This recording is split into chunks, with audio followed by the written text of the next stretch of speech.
शिव पुराण कथा कहती है, भगवान शंकर का ये पवित्र चरित्र कहता है, आज के ज़माने में जगत दुनिया केवल शरीर में आग लगाने वाले को ढूंढ रही है। घर में एक बेटा हो जाए जो शरीर में अंत समय में हमें अग्नि दे दे, आग लगा दे। हमारे घर में कोई एक ऐसा बेटा हो जाए जो हमारे अंत समय में हमें पिंड दे दे।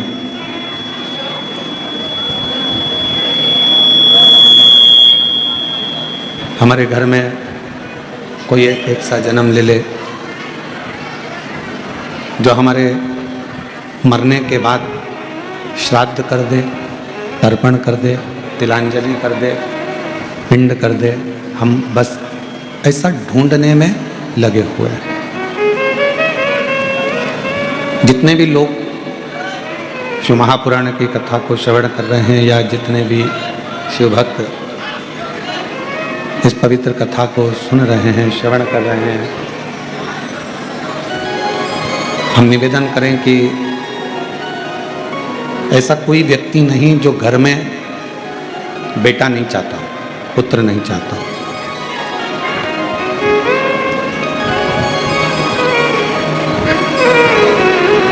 ऐसा कोई व्यक्ति ही नहीं है जो घर में पुत्र की कामना नहीं करता हो, बेटे की कामना नहीं करता हो, पुत्र की कामना नहीं करता हो, बेटे की कामना नहीं करता हो, पुत्र नहीं चाहता हो।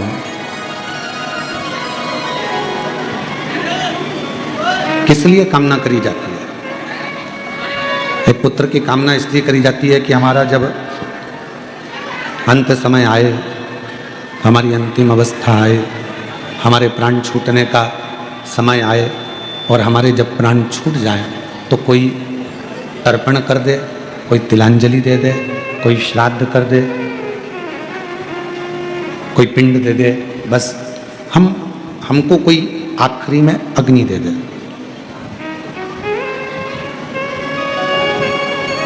मतलब तन को अग्नि देने वाला तो हम ढूंढ रहे हैं कि कोई हमारे घर में एक ऐसा जन्म ले ले, हमारे घर में कोई ऐसे एक ऐसा पैदा हो जाए, एक ऐसा कोई जन्म ले ले जो हमको अग्नि इस शरीर को दे दे। पर शिव महापुराण की कथा कुछ और कहती है। डिले कम करके प्लेन करो। शिव महापुराण की कथा वर्णन करती है कि अग्नि देने वाला तो बहुत संसार में लोग मिल जाएगा, अंतिम संस्कार करने वाले भी ढेरों लोग संसार में मिल जाएंगे, पर अज्ञानता को मिटाने वाला संसार में बहुत कम मिलेगा। इसलिए परमात्मा से, ओगरदानी से, त्रिकालदर्शी से, कैलाशी से, अविनाशी से, शिवजी से प्रार्थना करना कि हमारे घर में अगर कोई जन्म ले तो ऐसा ले जो अज्ञानता को मिटाकर ज्ञान की राह को प्रशस्त कर दे और हमारा मार्ग सुलभ कर दे। कोई भेजो आके सुनो। तुम आओ आशीष, इधर इधर। जो ज्ञान का मार्ग प्रशस्त कर दे, ज्ञान की राह प्रशस्त कर दे, ज्ञान का मार्ग प्रशस्त कर दे, ऐसा कोई हमारे परिवार में, हमारे कुटुंब में, हमारे घर में जन्म। और यदि हमको ऐसा ना मिले, डिले कम कर दो, प्लेन कर दो, डिले कम कर दो। यदि हमको हमारे घर में भी अगर ऐसा कोई जन्म नहीं ले तो फिर प्रयास करो कि शिव कृपा से, भगवान शंकर की करुणा से, दया से, उनकी उदारता से कोई आपको और हमको ऐसा मिल जाए।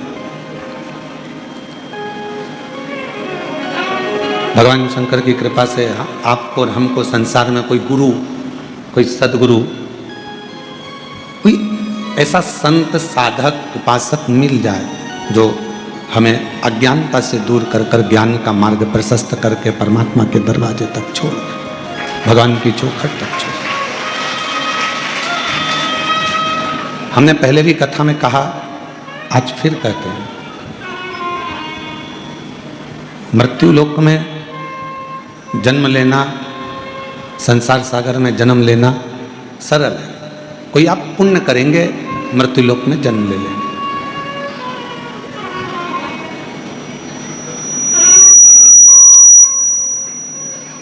भगवत भजन करेंगे, स्मरण करेंगे, मृत्यु लोक में जन्म ले लेंगे। इस मृत्यु सागर में आपका जन्म हो जाएगा, संसार सागर में आप जन्म ले लेंगे। पर मृत्यु लोक में जन्म लेना सरल है, मृत्यु लोक में पैदा हो जाना, जन्म लेना सरल है, पर मृत्यु लोक में जन्म लेकर कुछ ऐसा कर्म कर देना कि तुम्हारे जाने के बाद भी दुनिया के लोग तुम्हें याद करें, तुम्हारे जाने के बाद भी दुनिया के लोग प्रभु का स्मरण करें। ये संसार में जन्म लेना सरल है, पर जन्म लेने के बाद भगवत भजन करना, भगवान की भक्ति करना, भगवत स्मरण करना, भगवत नाम लेना, भगवत कीर्तन करना, ये बहुत कठिन है, बहुत कठिन। और मैंने तेरे ही भरोसे बाबा, तेरे ही भरोसे हवा विच उड़ती जावी बाबा, डोर है तो छड़ी नाम कटी जावी। भोले मैं तेरी भक्त, शंभो मैं तेरी भक्त, हवा विच उड़ती जावी बाबा, डोर है तो छड़ी नाम कटी जावी। तो मृत्यु लोक में जन्म लेना सरल है, पर मृत्यु लोक में जन्म लेकर भगवान का भजन, भगवान का स्मरण, भगवान की भक्ति, भगवत नाम ये जपना कठिन है, बहुत कठिन। किसी मंदिर, कल कथा में कहा था कि किसी मंदिर में पहुंचना सरल है, किसी तीर्थ में जाना सरल है। माँ गंगा, यमुना, सरस्वती, कावेरी, मंदाकिनी, गोदावरी, सरयू, नर्मदा, क्षिप्रा, किसी पवित्र नदी के तट पर जाना सरल है। ये सब कुछ सरल है, इसमें कुछ भी कठिन नहीं है। पर कठिन है अपने मन को, अपने हृदय को, अपने दिल को परमात्मा से लगाना, भगवान से लगाना। आप और हम तीर्थ तक तो पहुंच जाते हैं, आप और हम मंदिर तक तो पहुंच जाते हैं, पर ये मन, ये चित्त, ये हमारा हृदय भगवान तक नहीं पहुंच पाता, दिल परमात्मा तक नहीं पहुंच पाता। कई लोग आते हैं कुबेरेश्वर बाबा के धाम में,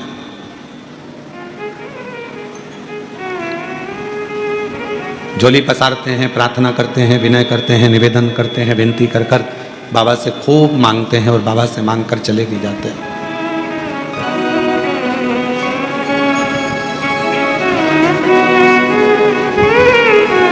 ऐसा कौन है जो कुबेरेश्वर बाबा के धाम पर आया और जिसने बाबा से नहीं मांगा?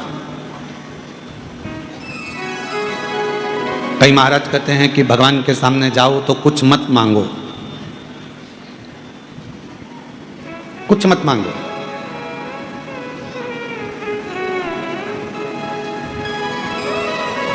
पर एक माँ और एक बाप, एक पिता और एक माँ ऐसी होती है जो अपने बच्चे को ये चाहती है कि मेरा बच्चा, तुम खुद अंदाजा लगाओ, प्रयास करो, प्रैक्टिकल करके देखो, पूरा की पूरा पैसा ले जाकर तुम अपनी पत्नी को दो और पत्नी से कहना कि तू इस पैसे से पूरे घर को चलाना, ठीक है? प्रैक्टिकल करना। माँ बाप क्या कहेंगे कि हम बहू से लेकर क्यों चलाएं, हम बेटे से लेकर क्यों चलाएं, हम दूसरे से लेकर क्यों चलाएं। माँ बाप कहेंगे कि हम घर चलाएं और हमारे बेटा और बहू हमसे कहें, हमसे मांगे, हमसे लें, हम दें उनको, हम प्रदान करें उनको, हम दें उनको। और जब हम तो कथा कर रही है, शिव महापुराण का चरित्र कह रहा है। कई लोग कहते हैं कि भगवान से कुछ मत मांगो, शिव महापुराण की कथा कहती है दूसरे से मत मांगो, अपने बाप से जरूर मांगो।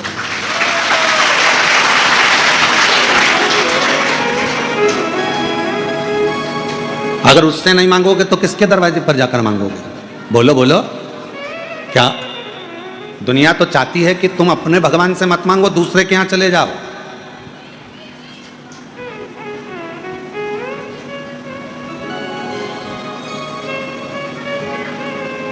दुनिया तो चाहती है कि आप गुरुवार भूल जाओ, शुक्रवार याद रखो।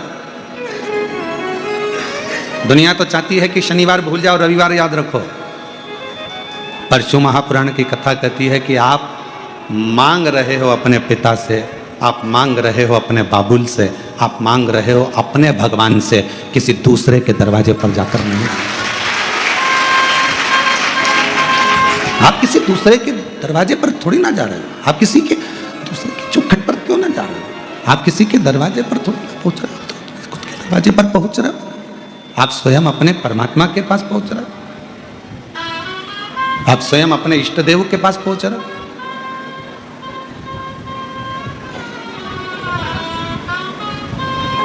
और हम उसके आश्रित होकर, हम उसके आश्रितता में उससे जाकर मांग रहे हैं। किसी दूसरे से मांगने का हम फिर निवेदन है, आप परमात्मा से, अपने परमात्मा से जाकर कहो, अपने परमात्मा से विनती करो, अपने परमात्मा से विनय करो, अपने परमात्मा से निवेदन करो। दूसरे के दरवाजे पर जाकर नहीं कहिए, दूसरे से जाकर नहीं बोलिए।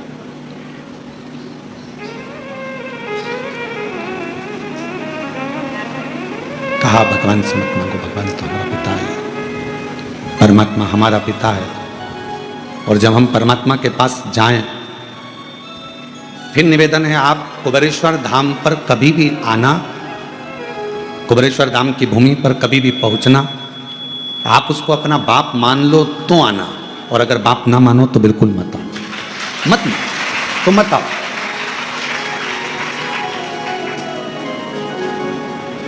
कब कृपा करता है वो? जब हम पूर्ण उसके ऊपर आश्रित हो जाते हैं। थोड़े दिन मन भटक रहा है यहाँ, थोड़े दिन मन भटक रहा है वहाँ, थोड़े दिन मन भटक गया कहीं कहीं कहीं कहीं, जहाँ तहाँ हम इस मन को भटकाते रह रहे हैं, मन को भटका रहे हैं।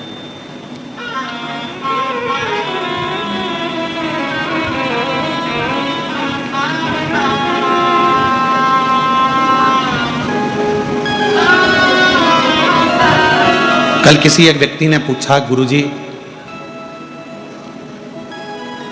हमें अपनी गाड़ी की स्पीड कितनी रखना चाहिए?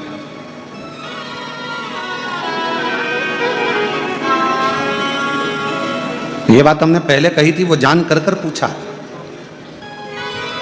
कि हमें अपनी गाड़ी की स्पीड कितनी रखना चाहिए। हमने कहा जितनी तुम्हारी उम्र हो उतनी गाड़ी की स्पीड रखो, जितनी तुम्हारी उम्र है। 18 साल के हो तो 18 स्पीड रखो, 50 साल के हो तो 50 स्पीड रखो, और 60 साल के हो तो 60, 80 साल के 90, तुम्हारी जितनी स्पीड हो उतनी स्पीड आप रखिए। आपकी जितनी उम्र हो आप उतनी स्पीड रखो, जितनी आपकी उम्र उतनी आपकी स्पीड। बच्चे कहें कि हमें गाड़ी कितनी स्पीड में चलाना है, कोई बुजुर्ग कहे हमें गाड़ी कितनी स्पीड में चलाना है, कोई कहे हमें गाड़ी कितनी स्पीड में चलाना है। तो जितनी स्पीड आपकी हो उतनी स्पीड में आप गाड़ी चलाओ। शंभो रे बाबा।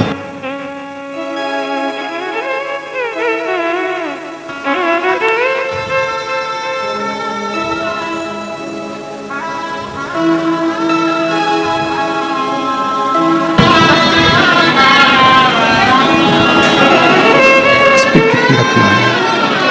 जितनी उम्र हो, जितनी आपकी उम्र हो उतनी स्पीड रखिए।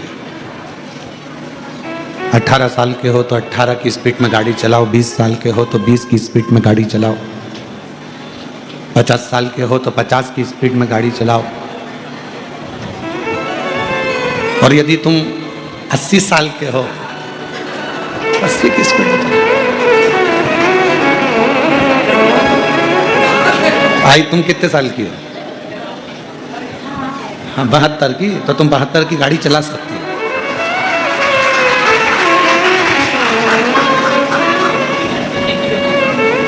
श्रीवास्तव जी कितने साल के हैं? तो 50 की चलाना, 50 से ऊपर गाड़ी नहीं दौड़ाना अपने को। जितनी स्पीड अपनी उम्र के अनुसार, अपनी उम्र के हिसाब से स्पीड गाड़ी की रखी, बहुत तेज अपने को नहीं दौड़ना।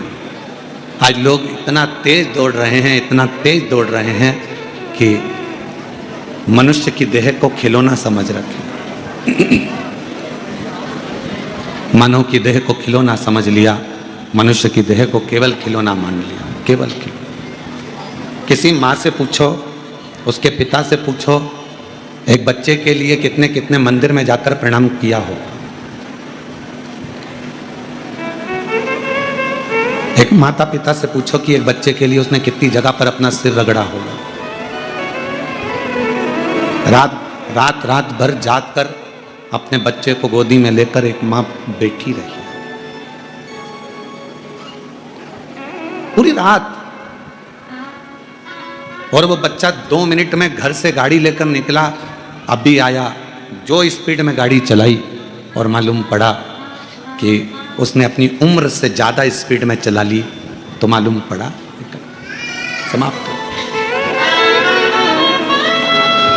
समाप्त हो। अब एक माँ से पूछो, एक पिता से पूछो, एक भाई से पूछो, एक सखा से पूछो कि जो चला गया उसको कितना मिस किया जा रहा है, कितना याद किया जा रहा है, कितना स्मरण उसका किया जा रहा है, कितना उसको पूछा जा रहा है।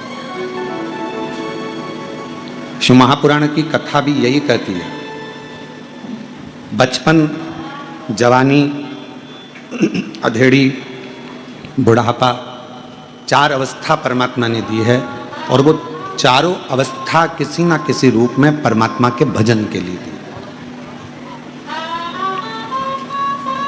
अपना कर्म करने के लिए। कर्म भी करो, भजन भी करो। कोई तुमसे कहे कि अपना घर छोड़ दो, परिवार छोड़ दो, कुटुंब छोड़ दो, नाते छोड़ दो, रिश्ते छोड़ दो, नौकरी छोड़ दो, सर्विस छोड़ दो, बिल्कुल मत छोड़ना। कह देना सीवर वाले महाराज ने मना करा है, ना घर छोड़ूंगा, ना व्यापार छोड़ूंगा, ना नौकरी छोड़ूंगा, ना परिवार छोड़ूंगा, ना मैं कोई बाबा बनूंगा, ना मैं कोई जोगी सन्यासी बनूंगा, ना मैं तपस्वी बनूंगा। मैं तो घर में रहकर मुख से एक बार श्री शिवाय नमस्तुभ्यम कहकर परमात्मा का हो जाऊंगा, और परमात्मा मेरा। मैं भगवान का और भगवान मेरा।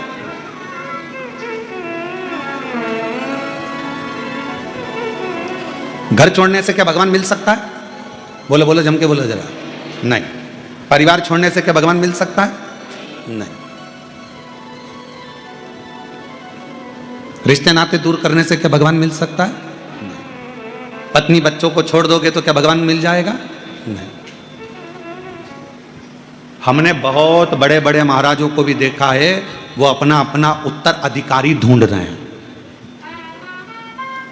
बड़े बड़े महात्मा भी अपना उत्तराधिकारी ढूंढ रहे हैं, मतलब अभी भी उनको ये लगा हुआ है कि मेरी इतनी प्रॉपर्टी को संभालेगा कौन, तो फिर महाराज बने ही क्यों?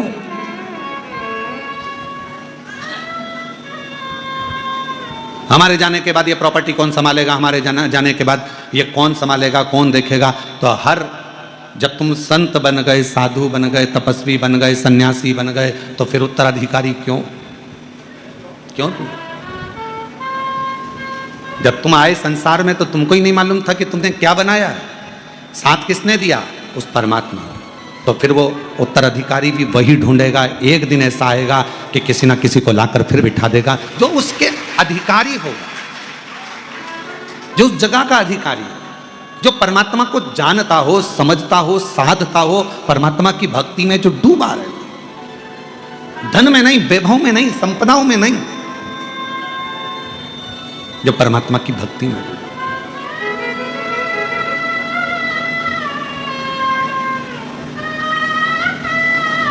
और आज के ज़माने में कोई कहे तुमसे कि तुम ये सब छोड़ दो, हम नहीं छोड़ सकते। हम घर में रहकर भगवत भजन कर कर, भगवत नाम लेकर, भगवत मंत्र का जाप कर कर, चाहे राम जपेंगे, चाहे कृष्ण जपेंगे, चाहे शिव जपेंगे, चाहे हम श्री शिवाय नमस्तुभ्यम जपेंगे, पर हमारे परमात्मा को हम भजकर परमात्मा के होंगे और परमात्मा हमारा होगा।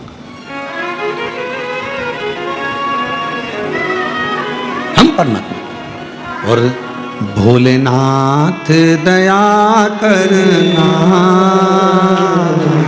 मैं तेरे भरोसे हूँ, मेरे बाबा दया करना, मैं तेरे भरोसे हूँ,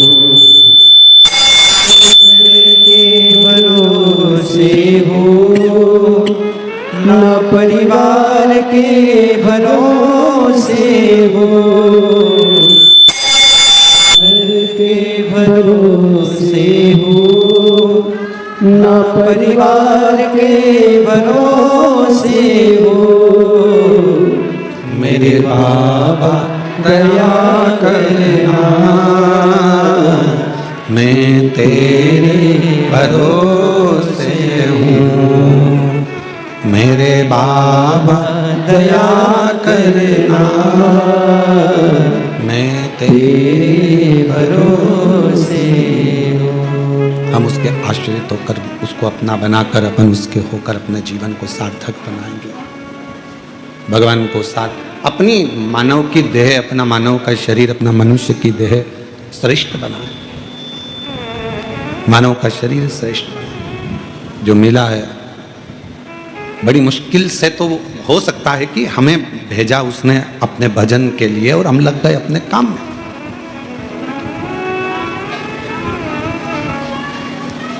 हम मानते हैं कि घर संभालो, परिवार संभालो, कुटुंब संभालो, रिश्ते संभालो, नाते संभालो, सब कुछ संभालो, पर साथ में उस परमात्मा का भजन भी बहुत जरूरी है।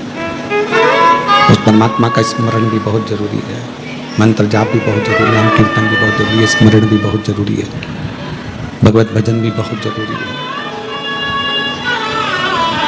थोड़ा सा, ज़्यादा नहीं, बस थोड़ा सा भजन, थोड़ा सा स्मरण, थोड़ी सी भक्ति, थोड़ा सा नाम जाप, थोड़ा सा कीर्तन बहुत जरूरी।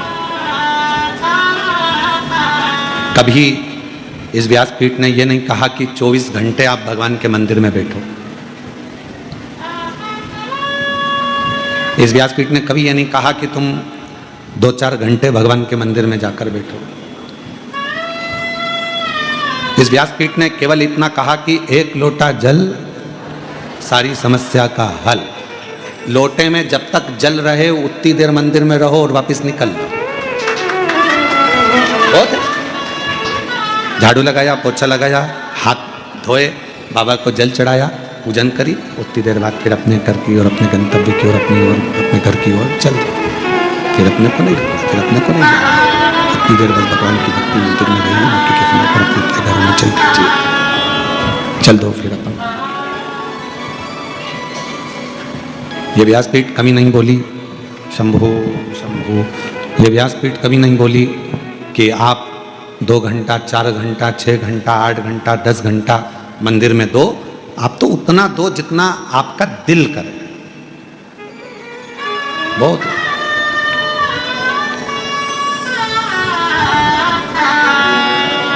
एक स्मरण में एक चरित्र आता है कि पहले जब शादियां होती थी, आज भी शादी में ये देखा जाता था कौन सी चीज कहाँ की प्रसिद्ध है। अब तुम्हारे उधर ऐसा होता है कि नहीं होता? हमारे इधर तो बहुत ही, मध्य प्रदेश में जरा मालवा क्षेत्र में, हमारे क्षेत्र में होता है। क्यों साहब, बैंड बाजा कहाँ का लाना है छोरे की शादी में? लड़के की शादी है, बैंड कहाँ का करना है? कहा साहब वहाँ का बैंड बड़ा प्रसिद्ध है, अपन तो वहाँ का कर कर लाएंगे। चलो ठीक है। हलवाई, कैटरिंग, भोजन कहाँ का अच्छा है? कहा साहब वहाँ का भोजन अच्छा है, वहाँ का हलवाई अच्छा है, तो अपन वहाँ का हलवाई लाएंगे। ठीक है।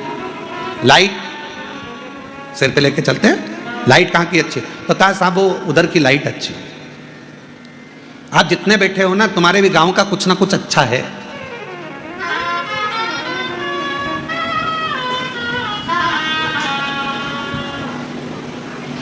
साहब छोरे की शादी करना है, फिर तो क्या साहब छोरे के लिए कपड़े? तो कहा वो वहाँ पर बहुत अच्छे कपड़े बनते हैं, बहुत जोरदार दर्जी है और दूल्हे के कपड़े अच्छे बनाता है। ठीक है। फिर कहा घोड़ी जिस पे दूल्हा बैठेगा, घोड़ी वो कहाँ की अच्छी है? तो कहा साहब वहाँ की घोड़ी जोरदार है, बहुत जोरदार घोड़ी है, एकदम बढ़िया नाचे कूदे और अच्छी चले। बस तो फिर अब घोड़ी वहाँ की कर। बैंड वाले के यहाँ गए, बैंड बुक कर लिया। लाइट वाले के यहाँ गए, लाइट बुक कर ली। हलवाई के यहाँ गए, हलवाई बुक कर लिया। कैटरिंग वाले के यहाँ गए, कैटरिंग की व्यवस्था बुक कर ली। कपड़े वाले के यहाँ गए, बोलो कपड़े बुक कर लिए। अब पहुँचे घोड़ी वाले के। साहब हमने सुना है तुम्हारी घोड़ी बहुत जोरदार है। हाँ साहब, सब जगह प्रसिद्ध है। तो हमारे लड़के की शादी है तो हमको तुम्हारी घोड़ी चाहिए। दे दूंगा, मना नहीं है, दे दूंगा, पर पहले मुझे बताओ कि लड़का कैसा है। तो उन्होंने कहा हम घोड़ी लेने आए कि छोरी लेने आए? हम तो यहाँ घोड़ी लेने आए, तुम पहले बताओ लड़का कैसा है। तो उन्होंने कहा अच्छा जोरदार है। फोटो दिखा दिया उन्होंने मोबाइल में। कहने लगे साहब जी लड़के का फोटो है नहीं जोरदार बढ़िया? कहने लगे हाँ साहब बहुत जोरदार। तो कहा कि अब घोड़ी? तो कहा घोड़ी तो मैं दे दूंगा, घोड़ी तुम्हारी बुक भी कर लूंगा, पर दिक्कत एक है लड़के का, इसलिए पूछ रहा हूं कि घोड़ी मेरी 3 बार बहुत उचकती है, पूरी शादी में 3 बार उचकेगी। अगर लड़का समझदार होगा तो घोड़ी को पकड़ के रखेगा, संभाल के रखेगा, वरना वो घोड़ी इसके हाथ पैर तोड़ देगी, पूरा शरीर उस घोड़ी बेकार कर देगी। अब याद रख लेना। तो दूसरे ने कहा नहीं साहब मेरे लड़के की शादी में तो ऐसी घोड़ी नहीं करूं जो हाथ पैर तोड़ दे। फिर दूसरे ने कहा अरे अपना अपना गांव में 4 चांद लगेगा, ऐसी घोड़ी आएगी। तो कहा ठीक है, तो तुम्हारी घोड़ी बुक। कितना में? तो के 50,000 रुपये में घोड़ी बुक करी। ठीक है। अब उसने जाते जाते कह दिया अपने लड़के को समझा देना घोड़ी 3 बार उचकेगी। संभल गया तो हाथ पैर नहीं टूटेगा, संभल गया तो शरीर बेकार नहीं होगा, वरना फिर वो पलंग पे पड़ा रहेगा।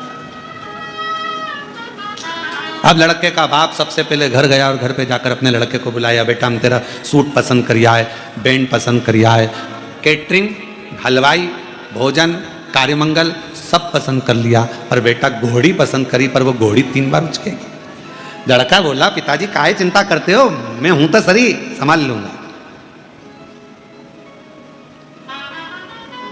और जो घोड़ी पर बैठा दूल्हा, अब ये इंतजार कर रहा था कि कब उचके, और घोड़ी भी समझदार थी, हर कहीं थोड़ी ना उचक जाऊंगी। घोड़ी ने देखा कोई ने कुर्सी लगाई, दूल्हे को माला पहनाने के लिए खड़ा हुआ, इतनी देर में घोड़ी उचक गई। जो उचकी तो इसको मालूम था उचकी है, तो पकड़ लिया चमक, पर वो कुर्सी वाला। फिर इसने विचार करा अरे साहब बेचारे को लग गई, हमारा VI जी था, हमारे यहाँ के हमारे रिश्तेदार था और उसको लग गई साहब घोड़ी उचक गई। फिर आगे गए तो ये सोचा घोड़ी अब उचकेगी, पर घोड़ी समझदार थी, हर कहीं नहीं उचकती थी। फिर उसने देखा कि 3-4 आगे नाच रहे थे, 3-4 पीछे नाच रहे थे, उचक गई। आगे वाले को भी पटक दिया, पीछे वाले को भी पटक दिया। अब तीसरी बारी थी और घोड़ी ने देखा कोई नहीं है, सब इधर उधर है। इतना में घोड़ी जोच की जम के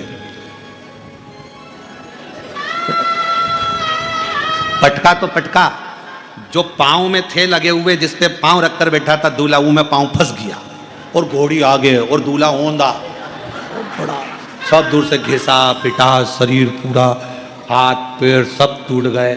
शादी होने वाली थी, घर में पट्टा पट्टी बांध के पूरा पड़ा हुआ था घोड़ी।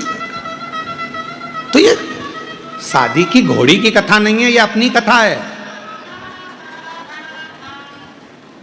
बचपन, जवानी और अधेड़ी उचकेगी, काम, आसक्ति, तृष्णा, लोभ, वासना, अहंकार आएगा। अगर इन तीनों में संभल गए तो तुम्हारा बुढ़ापा सुधर जाएगा, नहीं तो बिगड़ गए। उचके अहंकार, ये उम्र जब जब आती है, बचपन आता है तो उचकता है, मैं ये कर दूंगा, मैं वो कर दूंगा, मैं ये कर दूंगा। जवानी आती है तो उचकता है, अरे मैं सब निपट लूंगा, तो टेंशन मत ले, ऐसा कर दूंगा वैसा कर दूंगा। ये उचक रहा, अधेड़ी आएगी, सब व्यापार मेरे हाथ में है, मैं सब कुछ कर सकता हूँ, सारी फैक्ट्रियां चला सकता हूँ, सारा व्यापार कर सकता हूँ। उचक रहा, अहंकार में इतना तेज मत उचक जाना कि तुम्हारा बुढ़ापा बिगड़ जाए। इसलिए याद रखना कि बारात की घोड़ी पर बैठो तो थोड़ा संभाल कर बैठना, जिससे तुम्हारी जिंदगी अच्छी चले, तुम्हारा जीवन अच्छा चले, श्रेष्ठ चले। हम भटक रहे हैं। अगर कथा में आने के बाद भी हमारा मन उचक जाए, भगवान की शरणागति में पहुंचने के बाद भी हमारा मन उचक जाए, इतने बड़े संत साधु सन्यासी तपस्वी साधक महात्मा महंत संत बन गए, और फिर विचार करें कि मेरा गादी पर बैठेगा कौन, मतलब तुम्हें अभी भी प्रॉपर्टी की चिंता है, अपने हर चीज की चिंता लगी हुई है, इसको कौन संभालेगा, उसको कौन संभालेगा। तो तुमसे तो अच्छा एक साधारण सा रिक्शा चलाने वाला मेहनत करता है, 100 रुपए कमाता है, परिवार का पालन करता है, और रिक्शे पर भी चैन की नींद लेता है, नो टेंशन, कोई चिंता नहीं। कल का कल देखा जाएगा, जो होगा। किसने देखा कल, किसको मालूम है?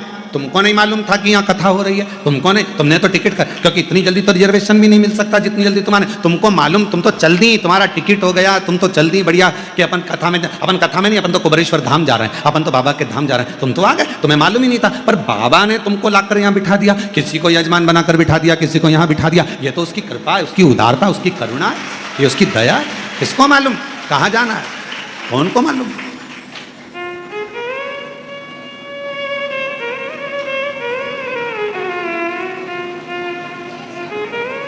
और मेरे बाबा मैं तेरे भरोसे हूँ, मेरे बाबा दया करना, मैं तेरे भरोसे हूँ, नांगल के भरोसे हूँ, ना परिवार के भरोसे हूँ, ना घर के भरोसे हूँ, ना परिवार के भरोसे हूँ। भोले बाबा दया करना,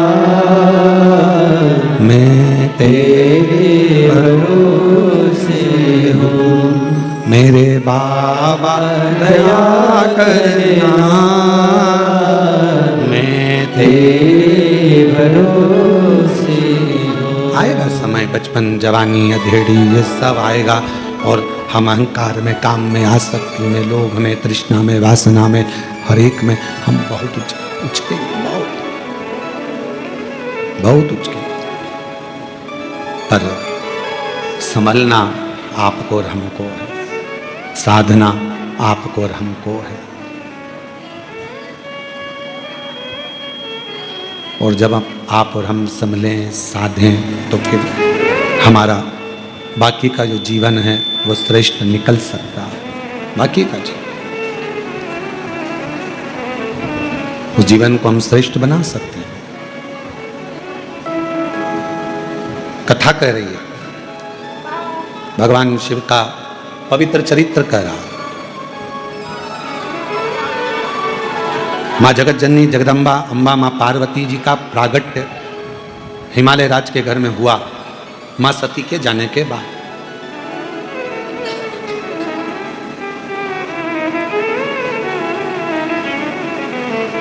सती माँ चली गई, शरीर छूट गया, और शरीर छूटने के बाद माँ सती पहले तो एक कोयल का जन्म लेती हैं, फिर एक माँ पार्वती का जन्म लेती हैं।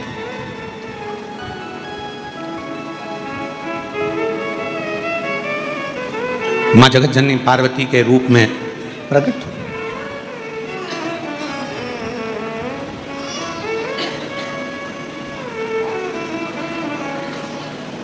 एक व्यक्ति ने एक प्रश्न किया कि गुरुजी,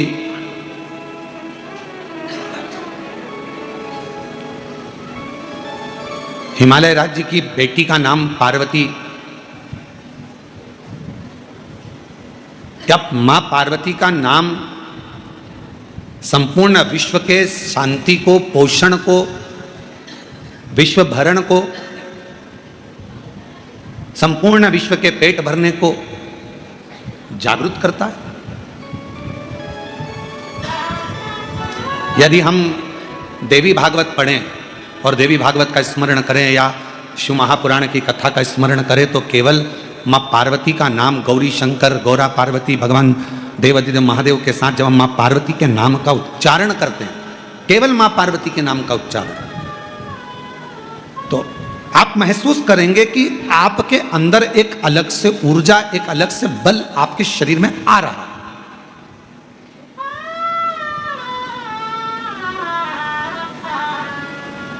कभी कभी डॉक्टर साहब ग्लूकोज की बोतल चढ़ा देते हैं। बोलो चढ़ाते कि नहीं चढ़ाते? अरे बोलो तो जम के। डॉक्टर साहब बोतल चढ़ाते हैं तो बोतल चढ़ाते हैं तो लोग पूछते हैं क्यों साहब हम खाएं क्या? तो कहा अभी कुछ मत खाओ, बोतल चढ़ रही है ना, ये सब कर देगी। फिर थोड़ी देर बाद किसी ने कहा क्यों साहब ये मरीज को हम क्या खाने को दें? तो फिर डॉक्टर ने कहा देखो प्राण मत खाओ, चुप रहो, शांति रखो, बोतल चढ़ रही है ना, इसमें सब है, इस बोतल में सब कुछ है, चिंता मत करो। फिर कोई मिलने आया,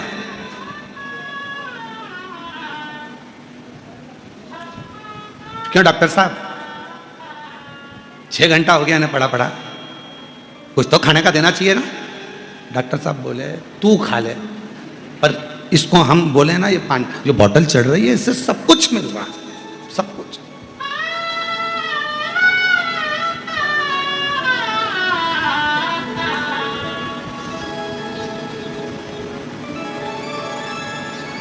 फिर एक व्यक्ति आया, समझदार था, पढ़ा लिखा था, अच्छा था। उसने देखा साहब तुम्हारे शरीर में जब से ये तुम घर से चले थे जब बहुत बीमार दिख रहे थे, पर ये बोतल लगने के बाद तुम्हारा शरीर में एनर्जी दिख रही है, बल दिख रहा।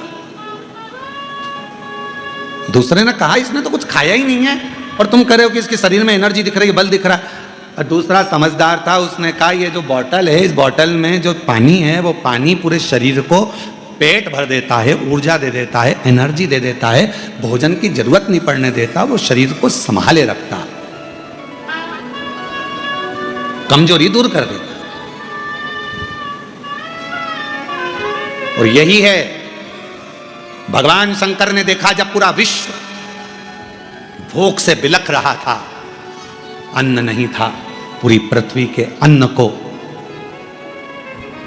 पृथ्वी ने अंदर समाहित कर लिया था, समाहित। शिव जी ने कहा, शंकर भगवान को लगा, भगवान शंकर के मन में आया, शिव जी के मन में आया, भगवान शंकर को लगा कि ये संसार के लोग भूखे मर जाएंगे, प्राण छूट जाएगा, शरीर चला जाएगा इनका,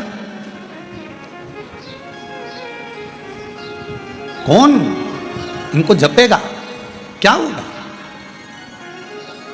तब भगवान देवादिदेव महादेव ने अपने डमरू का नाद किया और डमरू का नाद कर कर उस नाद में से एक शब्द प्रकट हुआ। वो शब्द गर्जना कर दिया कि तुम्हारी जो अर्धांगिनी है पार्वती, अगर संसार के लोग केवल मां पार्वती का स्मरण करेंगे तो उनको कुछ भी, अगर भोजन को भी ना मिले तो उनके शरीर में ऊर्जा बनी रहेगी, उनका प्राण नहीं छूटेगा। मां पार्वती स्वयं अन्नपूर्णे सदा पूर्णे शंकर प्राणवल्लभ। भगवान शिव की प्रियता, आनंदता, भगवान शंकर की प्रसन्नता, भगवान शिव की एक आनंदता।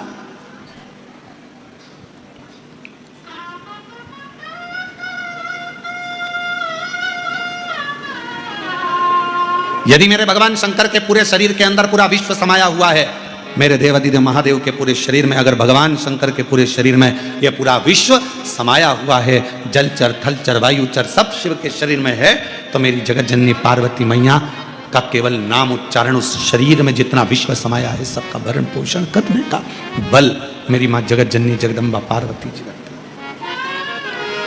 पार्वती का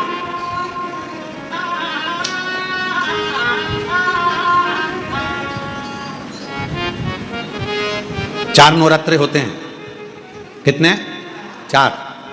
दो नवरात्रे गुप्त होते हैं, दो नवरात्रे तुम्हारे सामने आते हैं, एक चैत्री एक शरदी। ये श्राद्ध विराम हो जाएगा, फिर नवरात्रे प्रारंभ हो जाएंगे, शरदी नवरात्रे प्रारंभ। क्यों भैया, कभी किसी ने पूछा कि 4 नवरात्रे होते हैं?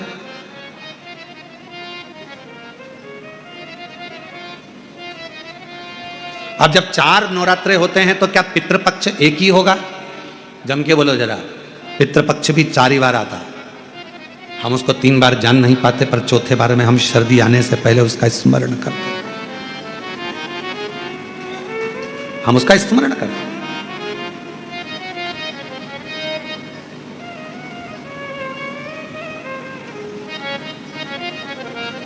क्या केवल 4 नवरात्रे क्यों? मां जगतजननी की आराधना 4 बार 4 नवरात्रे के रूप में क्यों होती है?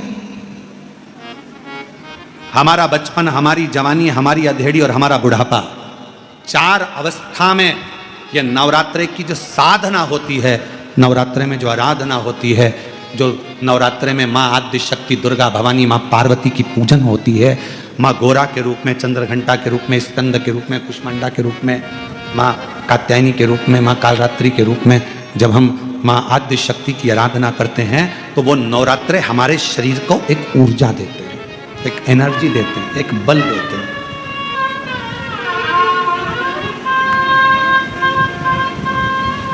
गौरी शंकर कहो, गौरी शंकर कहो, गौरी शंकर बिना उद्धार नहीं। गौरी शंकर कहो, गौरी शंकर कहो, गौरी शंकर बिना उद्धार नहीं। गौरी शंकर कहो, गौरी शंकर कहो, गौरी शंकर बिना उद्धार नहीं। गौरी शंकर बिना उद्धार नहीं। गौरी शंकर बिना उद्धार नहीं। गौरी शंकर बिना उद्धार नहीं। गौरी शंकर बिना उद्धार नहीं। गौरी शंकर कहो, गौरी शंकर कहो, गौरी शंकर बिना उद्धार नहीं। गौरी शंकर कहो, गौरी शंकर कहो, गौरी शंकर बिना उद्धार नहीं। गौरी शंकर कहो, गौरी शंकर कहो, गौरी शंकर बिना उद्धार नहीं। गौरी शंकर कहो, गौरी शंकर कहो, गौरी शंकर बिना उद्धार नहीं। गौरी शंकर बिना उद्धार नहीं। गौरी शंकर बिना उद्धार नहीं। गौरी शंकर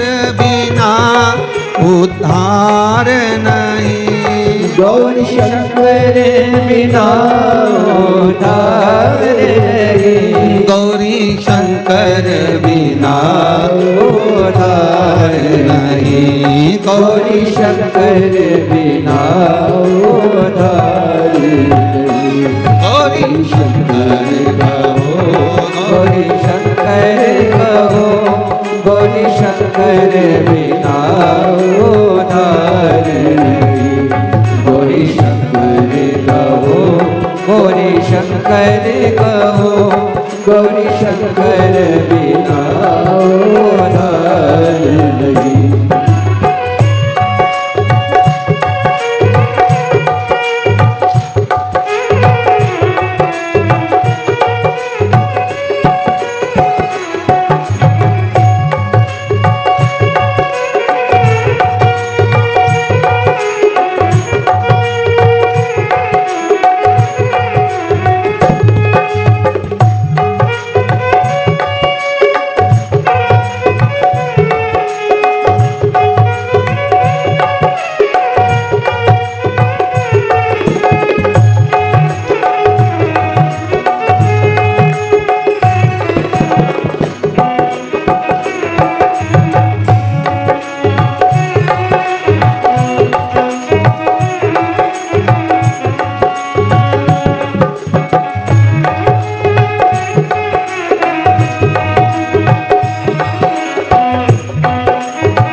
बिना भवे पारी।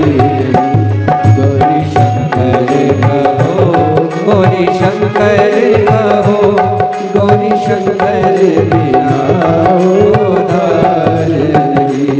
गौरी शंकर कहो, गौरी शंकर कहो, गौरी शंकर बिना उद्धार नहीं।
गौरी शंकर बिना कल्याण नहीं। गौरी शंकर बिना कल्याण नहीं। गौरी शंकर बिना कल्याण नहीं। गौरी शंकर बिना कल्याण नहीं। गौरी शंकर बिना कल्याण नहीं।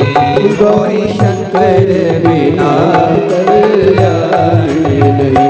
गौरी शंकर कहो, गौरी शंकर कहो, गौरी शंकर बिना उद्धार नहीं।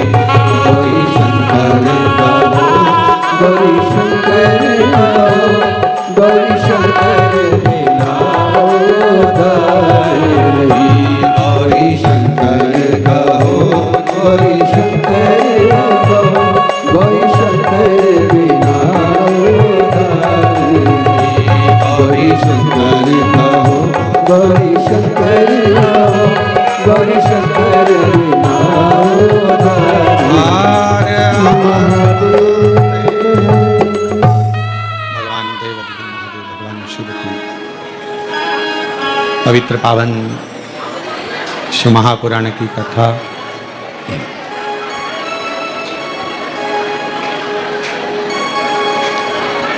आज प्रदोष के दिन आप और हम सभी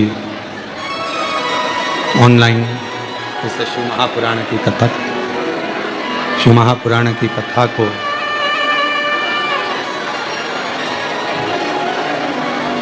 श्रवण करने के लिए बैठे हैं। भगवान देवादिदेव महादेव भगवान शिव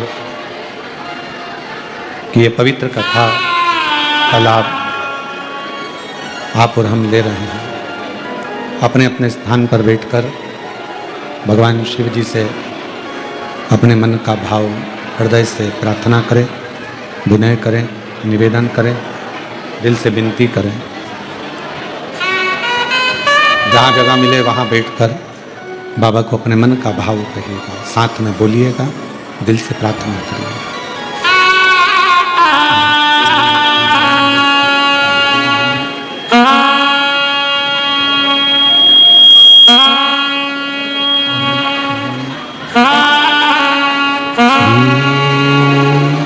शिवाय नमस्तुभ्यं, श्री शिवाय नमस्तुभ्यं, श्री शिवाय नमस्तुभ्यं श्री शिवाय नमस्तुभ्यं श्री शिवाय नमस्तुभ्यं भोला सब दुख काटो हमारा, ओ भोला सब दुख काटो हमारा। शिव शंकर जप तेरी माला, भोले बाबा जप तेरी माला, भोला सब दुख काटो हमारा, ओ भोला सब दुख काटो हमारा। वेश है मंगल मंगलकारी, वेश है मंगल मंगलकारी, शमशान वासी हमारा, शमशान वासी हमारा, ओ भोला सब दुख काटो हमारा, ओ भोला सब दुख काटो हमारा।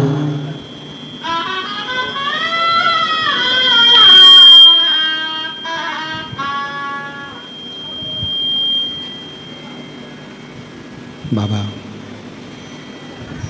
देवादिदेव महादेव भगवान शिव, ओगरदानी, त्रिकालदर्शी, कैलाशी, विनाशी भगवान शंकर की पवित्र कथा कह रही है, वर्णन कर रही है, शिव तत्व कह रहा है।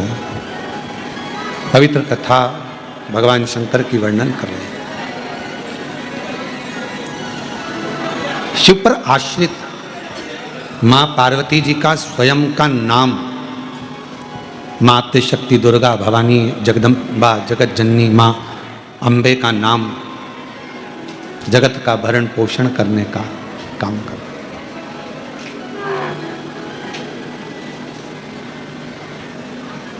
नवरात्रे आएंगे, प्रारंभ होंगे। उस नवरात्रे में अब की बार तो नवरात्रे 10 दिन के हैं। आप सभी को बहुत बहुत बधाई हो उसकी। कहते हैं नवरात्रे जब बढ़कर आते हैं, 9 दिन से अगर 10वें दिन नवरात्रे बढ़ जाते हैं, नवरात्रे अगर एक दिन भी बढ़कर आते हैं, तो माँ जगतजननी की आराधना करने वाले, साधना करने वाले भक्तों को जितना फल नवरात्रे का प्राप्त होता है, वो 10 गुना फल नवरात्रे में प्राप्त होता है।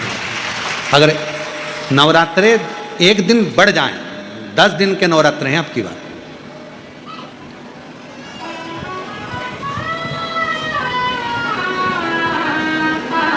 जो शारदीय नवरात्रे इस वर्ष प्रारंभ हो रहे हैं वो 10 दिन के हैं, बढ़कर आ रहा है। शिव शक्ति की खूब आराधना करो, भगवान शंकर और पार्वती की खूब साधना करो, शिव पार्वती का भजन करो, शिव पार्वती का स्मरण करो, शिव पार्वती की भक्ति करो, मंत्र जाप करो, नाम जाप करो, कीर्तन करो, आराधना करो, साधना करो, वो फल देते हैं।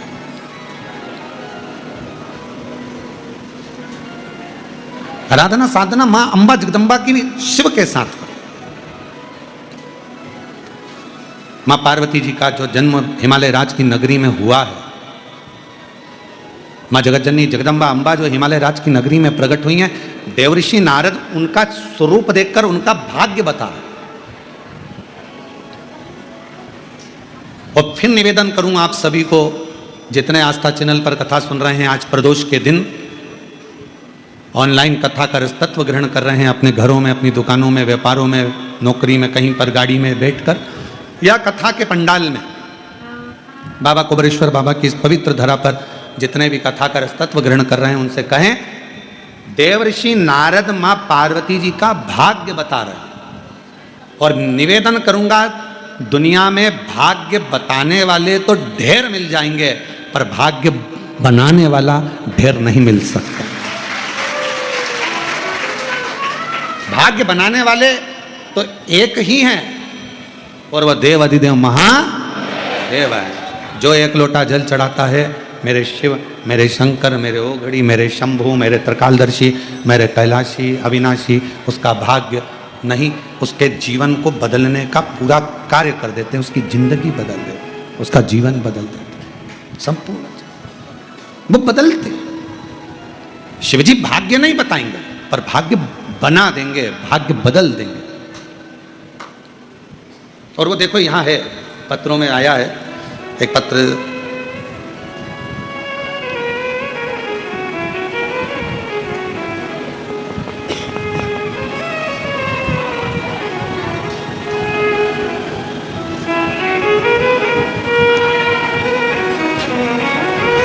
मैं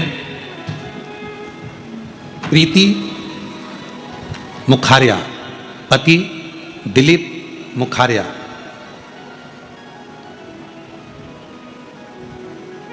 मैं सेंट टेनिस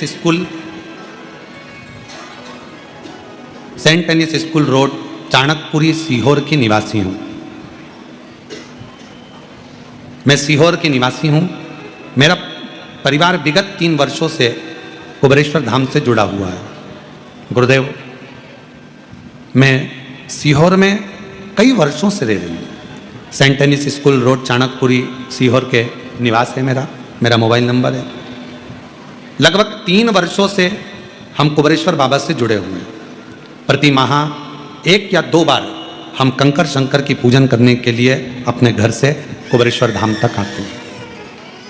2 साल से मेरे पति कावड़ यात्रा में शामिल हो रहे हैं। जब भी उनकी आपकी कथा सीहोर अग्रवाल धर्मशाला या कुबेरेश्वर धाम पर होती है, हम जरूर सुनने के लिए आते हैं।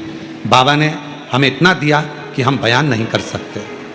गुरुदेव, मेरा बेटा डॉक्टर अभी मुखारिया, जो MBBS MD medicine Bhavnagar government college Gujarat से फरवरी 2025 में बाबा कुबेरेश्वर धाम के आशीर्वाद से मेरा बेटा डॉक्टर अभी मुखारिया शिव कृपा से डॉक्टर बना, बाबा की कृपा से डॉक्टर की उपाधि।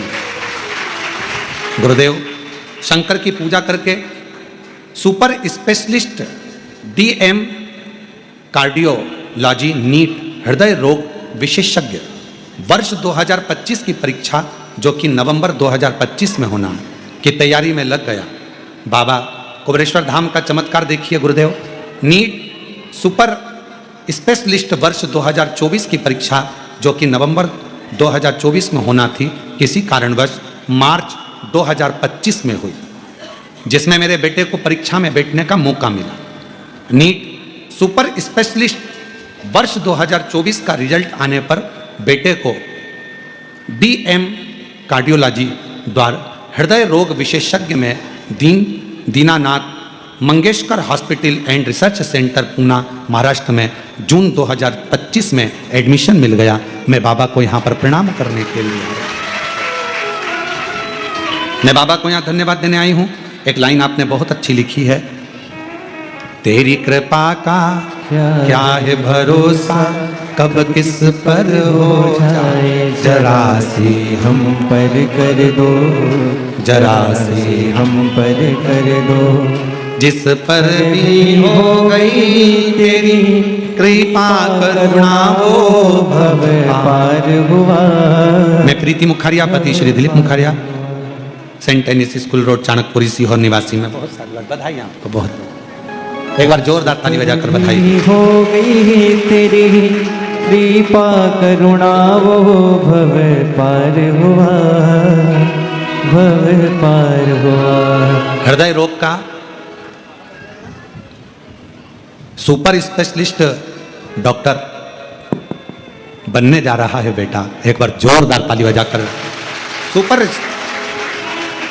ये शिव की कृपा, शंकर की कृपा। गुरुदेव, हम रहते यहीं सीहोर चाणकपुरी में, और हर महीने में 1 से 2 बार कुबेरेश्वर धाम आकर बाबा का पूजन करना, कंकर शंकर पूजन करना और कावड़ यात्रा शामिल। ये शिव का एक पत्र और अच्छा सुंदर है।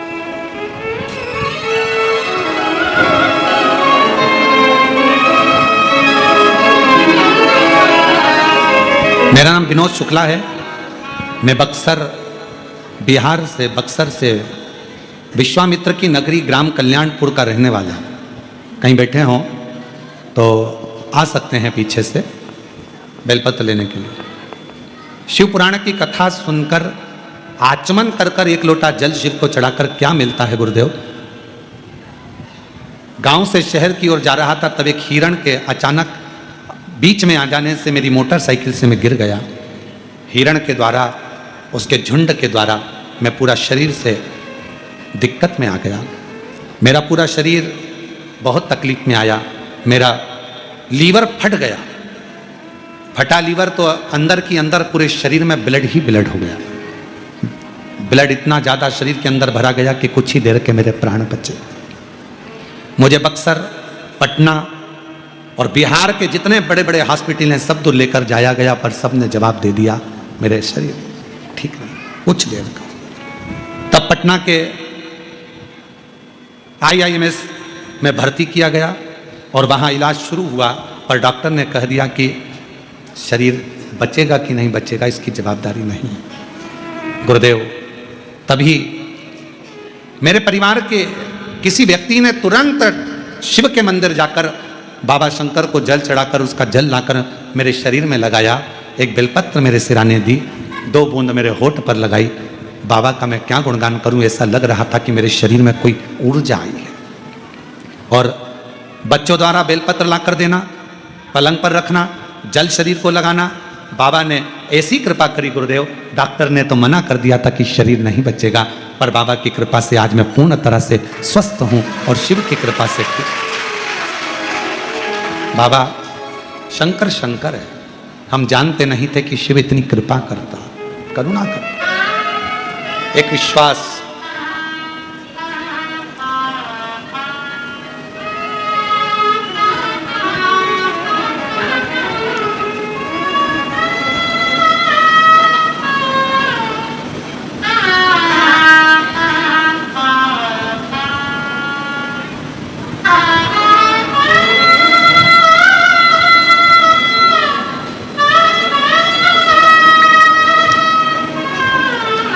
शिव की करुणा किसको कहते हैं?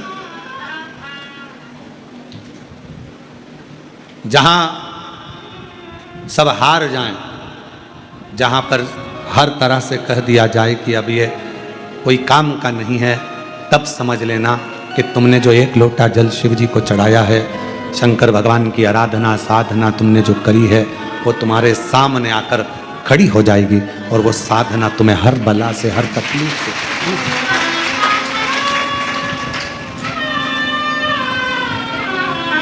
सब दुख दूर।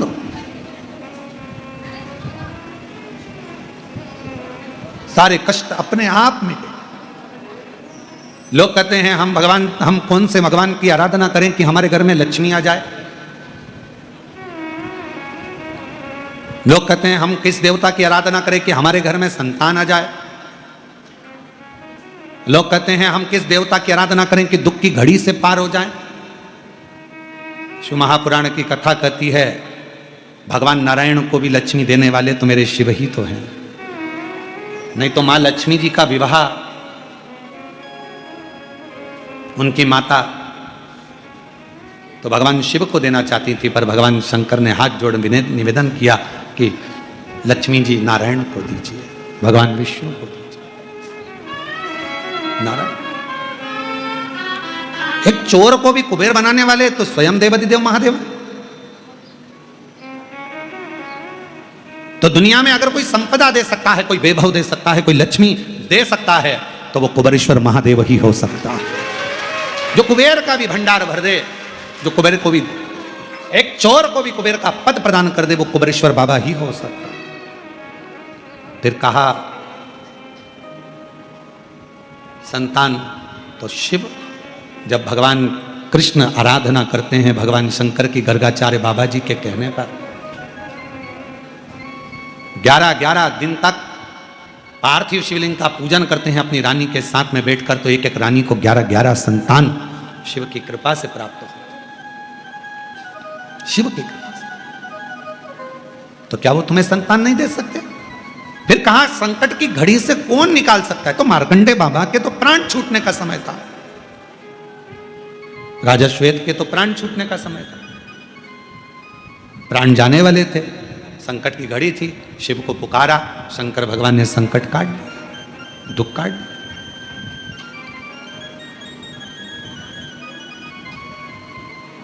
कौन ना?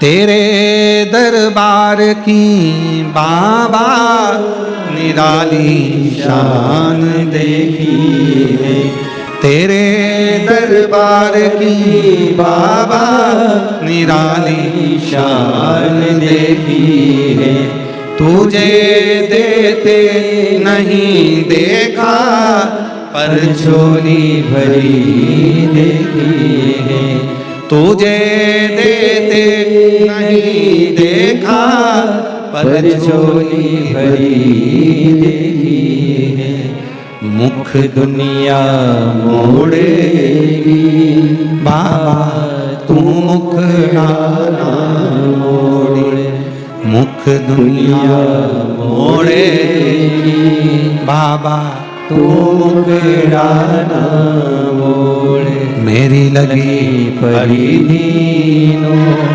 बाबा तू है ना मोड़े, मेरी लगी परिधीनो बाबा तू है ना तोड़ी, मुख दुनिया मोड़ेगी बाबा तू मुखड़ा ना मोड़े। भगवान शिव क्या नाम है, भगवान शंकर क्या नाम प्रदान कर, शिव क्या नाम है। आज प्रदोष है पितृपक्ष की,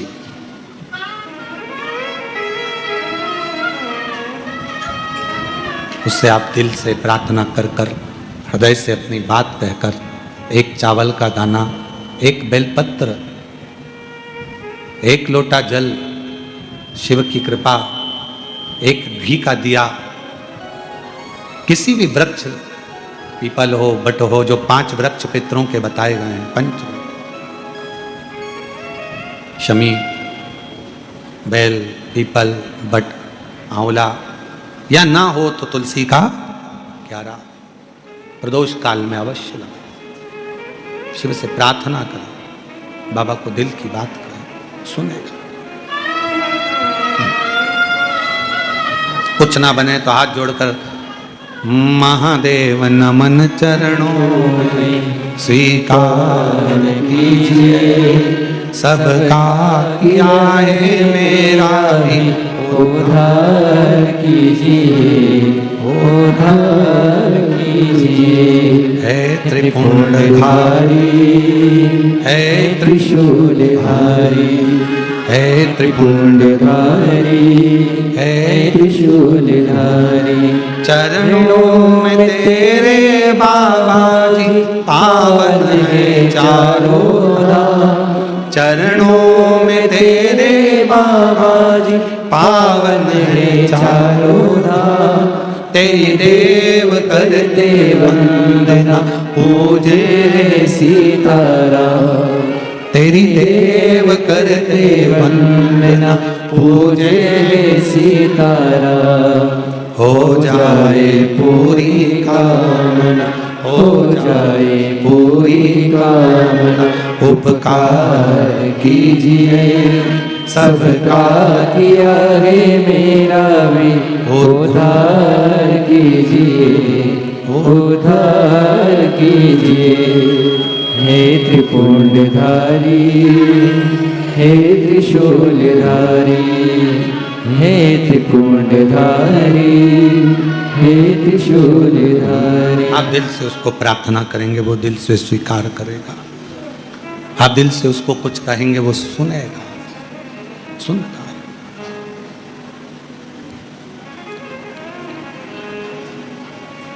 पार्वती मैया का भाग्य देवऋषि नारद बता रहे हैं। देवऋषि नारद, भाग्य बताना कोई भी मिल जाएगा आपको, आपका भाग्य बता देगा, कोई भी बता देगा। रोड पे बैठा हुआ एक तोता भी तुम्हारा भाग्य बता देता है। एक वो देखा तुम लोगों ने मेले में रोड के किनारे पर तोता निकाल देता है, भाग्य बता देता है। तोता भी तुम्हारा भाग्य बता देगा। महाराज की भी जरूरत नहीं पड़ेगी, तोता भी बात। पर भाग्य बताने वाले ढेर मिल सकते हैं, पर भाग्य बनाने वाला, भाग्य बदलने वाला, तुम्हारे भाग्य को उन्नति की सीढ़ी पर चढ़ाने वाला तो केवल काल अधिपति महाकाल ही होगा। अकाल मृत्यु वो मरे जो काम करे चंडाल का, काल उसका क्या बिगाड़े जो भक्त हो महा। तुम्हारा भाग्य बनाने वाला तो काल अधिपति महाकाल। पार्वती जी के भाग्य को बता रहे हैं देव ऋषि नारद। पर भाग्य बताना एक अलग विषय है, पर भाग्य बदलना, भाग्य बनाना एक अलग विषय है, एक अलग विषय।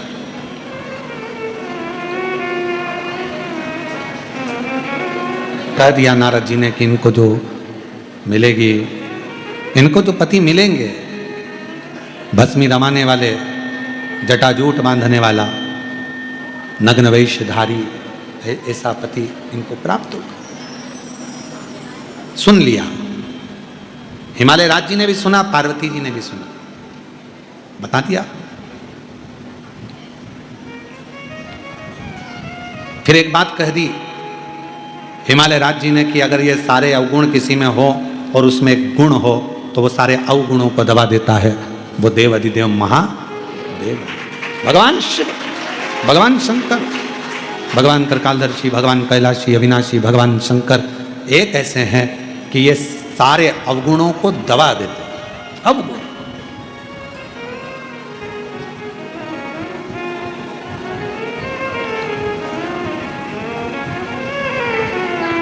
कहा, आप कह रहे हो कि पार्वती जी के ललाट पर ये लिखा है, पार्वती जी के भाग्य में ये लिखा हुआ है। आप कह रहे हो कि पार्वती जी के जीवन में ऐसा ऐसा कष्ट आएगा, पार्वती जी का जीवन ऐसा रहेगा, तो फिर कौन बदलेगा? हिमालय राज जी ने नारद जी से पूछा तो नारद जी ने कहा कि एक काम करो, पार्वती जी से कहो शिव की आराधना करो, शंकर की आराधना।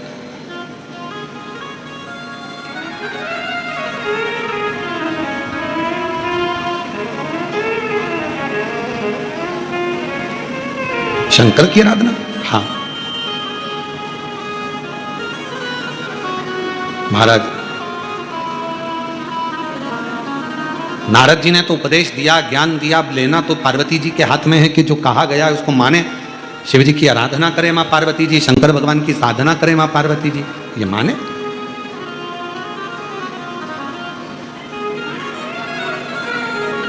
अभी हमारे कुछ दिन पहले हमारे सीहोर में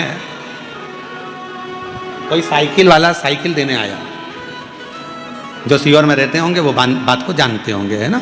कोई साइकिल वाला साइकिल देने आया, उसने एक ग्राउंड था, चर्च ग्राउंड, उस चर्च ग्राउंड के अंदर उसने ढेर सारी साइकिल रख दी और सूचना कर दी कि मात्र कुछ रुपए में 2000, 1500 कुछ रुपए में साइकिल। फिर सूचना कर दी कि फ्री।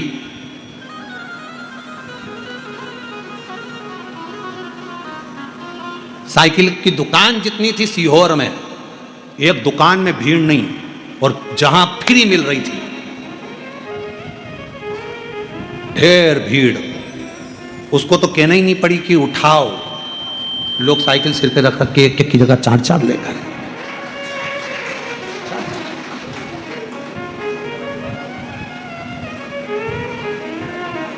फ्री में साइकिल मिली तो लोग इकट्ठे हो गए, और अगर वही फ्री में मेरे देव अधिदेव महादेव का अगर कहीं छावनी में, कस्बा में, गंज में और पूरे सीहोर में कहीं भगवान की अगर भजन संध्या हो रही हो तो कोई आएगा?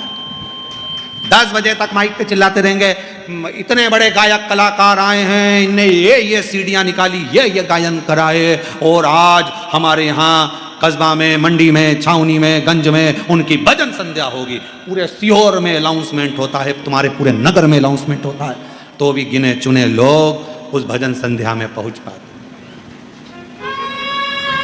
तो विचार करिएगा जरा, समझिएगा जरा। आज का व्यक्ति अपने बेटे को इंजीनियर बनाना पसंद करता है, कलेक्टर बनाना पसंद करता है, सब कुछ बनाना पसंद करता है, पर आज का व्यक्ति अपने बच्चे को नामदेव, तुकाराम, मीराबाई, कर्माबाई, रामकृष्ण परमहंस नहीं बनाना पसंद करता। तुम नहीं चाहते कि वो बने। बेटा रोज रोज सुंदरकांड में जाएगा तो चिल्ला दोगे, कहां जा रहा है सुंदरकांड में? अरे क्या बाबा बनेगा? कहां जा रहा है? मंदिर। क्यों? क्या महात्मा बनना है? मंदिर जाना पसंद नहीं आएगा। पर वही तुम्हारा बेटा 4 दोस्तों के साथ अगर किसी होटल में बैठकर खा रहा होगा तो तुम कह दोगे एजुकेटेड है, सब अच्छा है, खान दो। अच्छे लोगों के साथ जा रहा है, अच्छे लोगों के साथ घूम रहा है, अच्छे लोगों के साथ बैठ रहा है, थोड़ा बहुत खाए पिए चलेगा। पर भजन में अच्छा नहीं लग रहा है, संकीर्तन में अच्छा नहीं लग रहा, सत्संग में अच्छा नहीं लग रहा।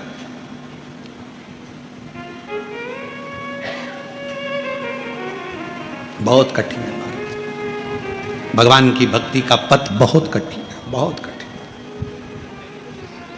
बहुत कठिन। एक बार हम कहीं गए थे, हमें याद है, हम स्थान नहीं बोलेंगे, बस आप समझ जाना, जो कथा सुन रहे होंगे तो वो समझ जाएंगे, ठीक है। एक बार हम कहीं गए और गए तो उन्होंने कहा कि गुरुजी ये हमारे उन्होंने एक माला खूंटी पर रखी थी, एक ऐसी लकड़ी की एक दीवार में ठुकी हुई थी खूंटी, उस पर माला टंगी हुई थी। तो उन्होंने कहा गुरुजी ये हमारी पिताजी की माला है, इसी से वो जपते थे। हमने हमारे पिताजी की माला, छड़ी, चश्मा इनको रखा, पर हमने कभी इनको हाथ नहीं लगाया, आज तक रखे, आज तक पिताजी की माला रखी, हमने हाथ नहीं लगाई। हमने कहा पिताजी के माल को, अरे गुरुजी वो तो हम 4 भाई थे, सबने बांट लिया। वो माल कहां गया? तो कहा वो तो कहीं ने प्रॉपर्टी में, किसी ने दुकान में, किसी ने सबने लगा दिया। पिताजी की माला को आज तक हाथ नहीं लगाया, दादी की माला को आज तक हाथ नहीं लगाया, माल छूने में देरी नहीं करी। निवेदन है, पितृपक्ष की कथा चल रही है, दादा दादी के माल को अगर तुम हाथ लगाते हो तो तुम्हारा एक फर्ज बनता है कि अपने पूर्वजों को प्रणाम भी करते रहो, तर्पण पिंड भी करते रहो और उनके निमित्त कुछ सत्कर्म भी करते रहो, करते रहो। फिर किसी ने कहा गुरुजी हम हमारे पूर्वजों को क्यों प्रणाम करें, हम हमारे पितरों को क्यों प्रणाम करें, हम हमारे पूर्वजों को क्यों नमन करें? हमारे पूर्वजों ने ना तो हमको झोपड़ा दिया, ना हमको महल दिया, हमारे पूर्वजों ने ना तो हमको कुछ दिया, तो हम हमारे पूर्वजों को क्यों प्रणाम करें? मेरा निवेदन है, तुम्हारे पूर्वजों ने तुम्हारे को जन्म तो दिया, तुमको जन्म तो दिया, झोपड़ा नहीं दिया, महल नहीं दिया, पर जन्म तो दिया। यह मानव का शरीर तुम्हारे पूर्वजों से प्राप्त हुआ है, और अगर पूर्वजों से प्राप्त हुआ है, ये शरीर तुमको मिला है, ये तुम्हें प्राप्त हुआ है, तो इस शरीर से उनको धन्यवाद देते रहा करो कि आपकी कृपा से ये पूरा शरीर मिला, पूरा शरीर, अधूरा नहीं।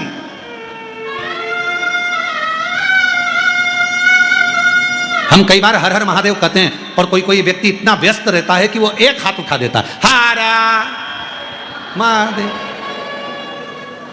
अब हमको देखकर बड़ा विचित्र लगता है कि बताओ हर हर महादेव करें, हम हाथ जोड़कर करें श्री शिवाय नमस्तुभ्यम, और वो श्री शिवाय नमस्तुभ्यम महाराज,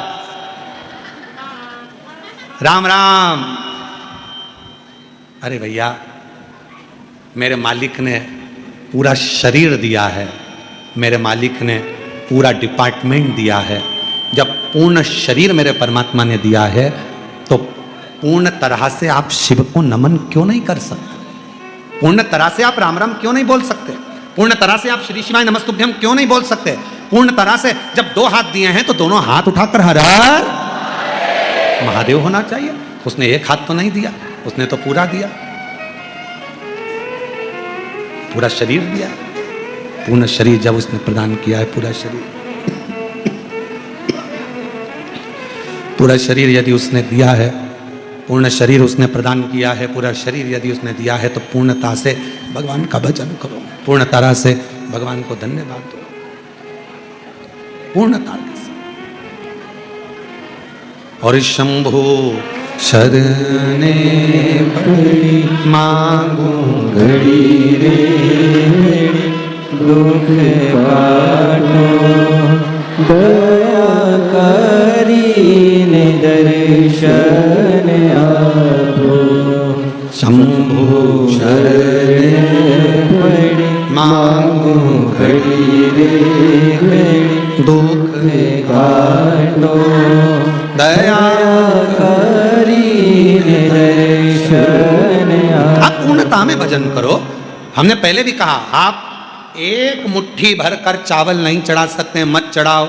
एक चावल का दाना पूर्ण आखा शिव जी को दो। 1000 बेलपत्र हम शिव जी को नहीं चढ़ा सकते, मत चढ़ाओ। एक बेलपत्र आखी अच्छी शिव जी को दो। पूरा माला हम शिव जी को नहीं चढ़ा सकते। एक पुष्प भगवान शंकर को, एक पंखड़ी शिव जी को पूर्ण दो। भगवान शंकर को एक लोटा जल पूर्ण दो और भगवान शंकर को अपना दिल भी पूर्ण दो। शिव स्वीकार।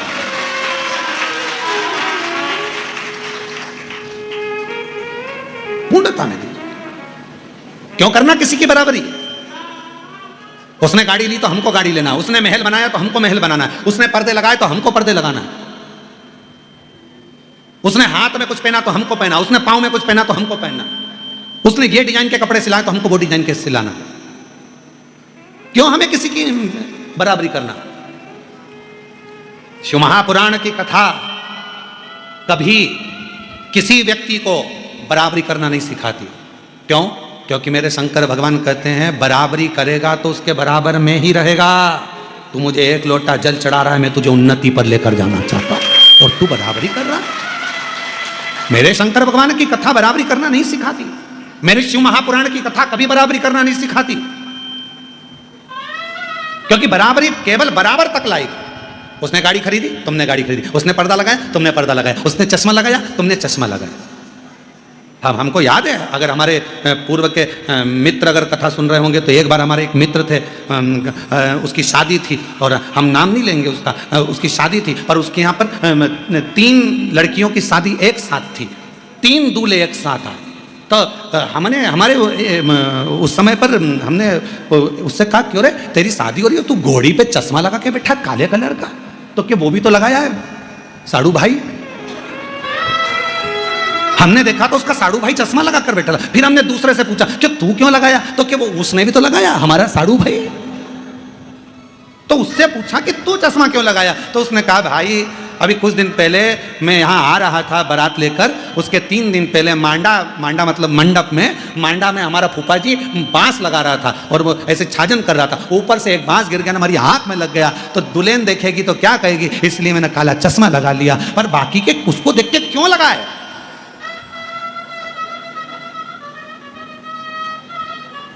ये तो उसी ने का हल हो गया। जैसे ऑफिस में जो देरी से आता था वो लिखता था कि देर से क्यों आए, ठीक है, जो जल्दी है आप टाइम पे आए तो हाजिरी भरा जाए, और देर से आए तो लिखना पड़ता था कॉलम में कि देर से क्यों आए, ऑफिस का नियम है। तो उन्होंने लिखा, एक व्यक्ति आया वो लेट आया तो उसने लिख दिया मेरी पत्नी की डिलीवरी थी,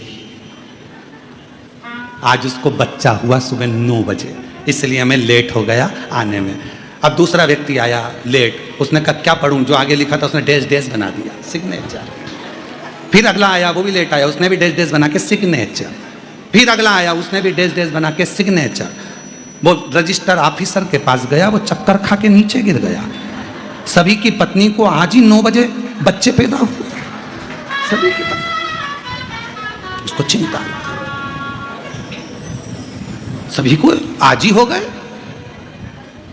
और वो भी सुबह 9 बजे एक ही टाइम। बड़ा आश्चर्य हुआ। सबको बुलाया, तुम्हारे बेटे का क्या नाम रखा है, कौन से हॉस्पिटल में हुआ? पहले वाले ने तो बता दिया कि इस हॉस्पिटल में हुआ है, ये नाम रखा है। दूसरे को बुलाया, तुम्हारे बच्चे का क्या नाम रखा और कौन से हॉस्पिटल में पैदा हुआ? उसने कहा बच्चा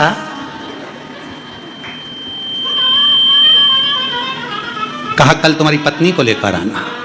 पत्नी को लेकर आया कि तुम्हारे को कल सुबह 9 बजे बच्चा हुआ है क्या? तुम्हारे पति ने लिखा है कि 9 बजे मेरी पत्नी को बच्चा।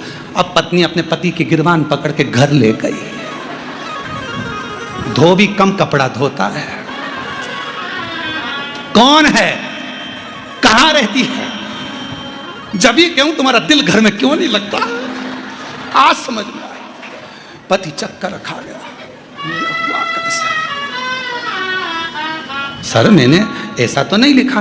तो कहा तुमने डैश डैश बनाया, ऊपर वाले ने जो लिखा तुमने उसी पे कामा लगा के सिग्नेचर करे, नीचे वाले ने भी कामा लगा के सिग्नेचर करे, हम पढ़ नहीं पाए। तो तुम अपना लिखो ना, आपका जीवन क्या है, आप कितने क्वालिटीवान हो, आप में क्या दिया है परमात्मा ने, वो प्रस्तुत करो।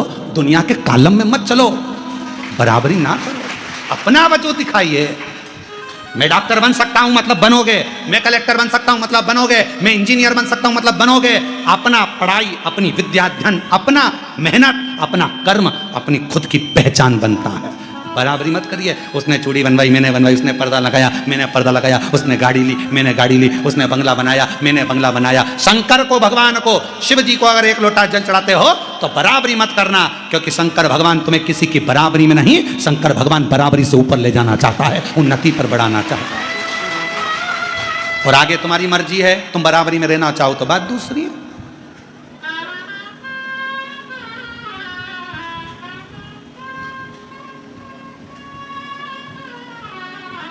मर्जी तुम्हारी है, तुम उन्नति की सीढ़ी पर चढ़ना ही नहीं चाहते, तुम आगे बढ़ना ही नहीं चाहते, अपना पहचान तुम जनमानस को दिखाना ही नहीं चाहते, आगे मर्जी तुम्हारी।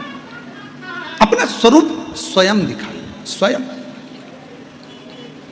इस पत्र में उस बहन ने कितना सुंदर लिखा था कि बहन ने लिखा कि मेरा बेटा डॉक्टर बन गया, हार्ट स्पेशलिस्ट बन गया, सब कुछ, हृदय रोग विशेषज्ञ बन गया। उसने अपनी मेहनत करी है, अपना कर्म करा, अपनी मेहनत से बनाया और शिव पर विश्वास करा, शंकर पर भरोसा करा। ये किसी की बराबरी में नहीं रहा, बराबरी से ऊपर उठ गया। इसलिए शिव की कृपा से, भगवान शंकर की कृपा से उन्नति की ओर बढ़ गया, आगे बढ़ गया। शिव कृपा। आप किसको, अपने आप को बराबरी पर लाकर मत छोड़ो। भगवान शिव पर एक लोटा जल चढ़ाकर कहना, तेरी कृपा से, तेरी करुणा से तुझे जो अच्छा लगे वो मुझे देना, मुझे।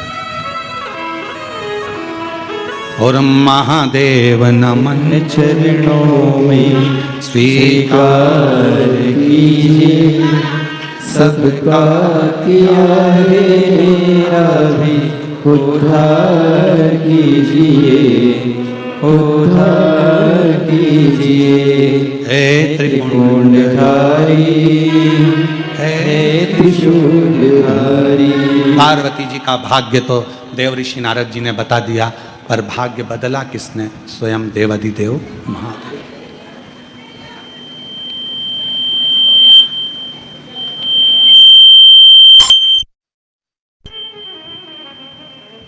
भाग्य बदला किसने? स्वयं भगवान शंकर, स्वयं भगवान शिव। शंकर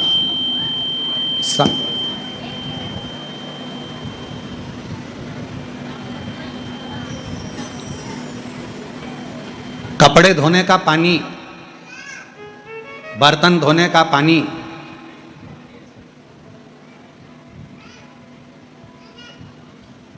पानी है। बोलो बोलो, बर्तन धुले पानी से ही ना, कपड़े धुले पानी से ही, घर का ही पानी है। बर्तन धोने का पानी, कपड़े का पानी, बर्तन धोने के बाद, कपड़ा धोने के बाद, क्या उस पानी को तुम अच्छी जगह में डालते हो? उसको तो तुम बाथरूम में, फर्श धोने में, बेकार जगह में पटक देते। पानी वही है जिसमें कपड़ा धोया, पानी वही है जिसमें बर्तन धोए, और पानी वही है जिसको तुमने भगवान को निलाया। पानी तो पानी है। नल में आया था, वही पानी से भगवान निलाए। नल में आया था, वही पानी से कपड़ा धोया। नल में आया था, वही पानी से बर्तन धोए। बर्तन धोने का पानी बाथरूम में गया, कपड़े धोने का पानी रोड पर फेंका गया, पर भगवान उसी बर्तन में, उसी पानी में जब भगवान स्नान कर लिए तो वो पानी तुमने बाथरूम में डाला क्या? रोड पे फेंका क्या? कहाँ गया वो? तुलसी के क्यारे में, या पीपल के वृक्ष के नीचे, या पौधे में, अच्छी जगह पर पानी गया। मतलब वो पानी परमात्मा के टच में आ गया तो वो इतना पवित्र हो गया कि तुलसी के क्यारे में चला गया। उसी तरह हम जब शंकर की कथा के टच में आ जाते हैं, उसके करीब आ जाते हैं, तो हम भी कहीं रोड पर, गटर में, या कहीं गंदी जगह पर नहीं जाते हैं। हम शिव के टच में हैं तो अच्छी जगह पर ही जाते हैं। स्पर्श में कहाँ जा रहे हो तुम्हारे ऊपर निर्भर करे। पार्वती जी ने शिव जी की आराधना करी, भगवान शंकर की आराधना करी। केवल हिमालय राज्य की बेटी थी पार्वती मैया, पर पार्वती जी की तप साधना, पार्वती जी का भजन, स्मरण, कीर्तन, मंत्र जाप माता पार्वती जी को एक दिन पूरे विश्व में जनमानस में पुजवा देता। और आज पूरे विश्व में, पूरी जगत में मां शक्ति की आराधना होती है। मां अम्बे की आराधना, जगत जननी की आराधना।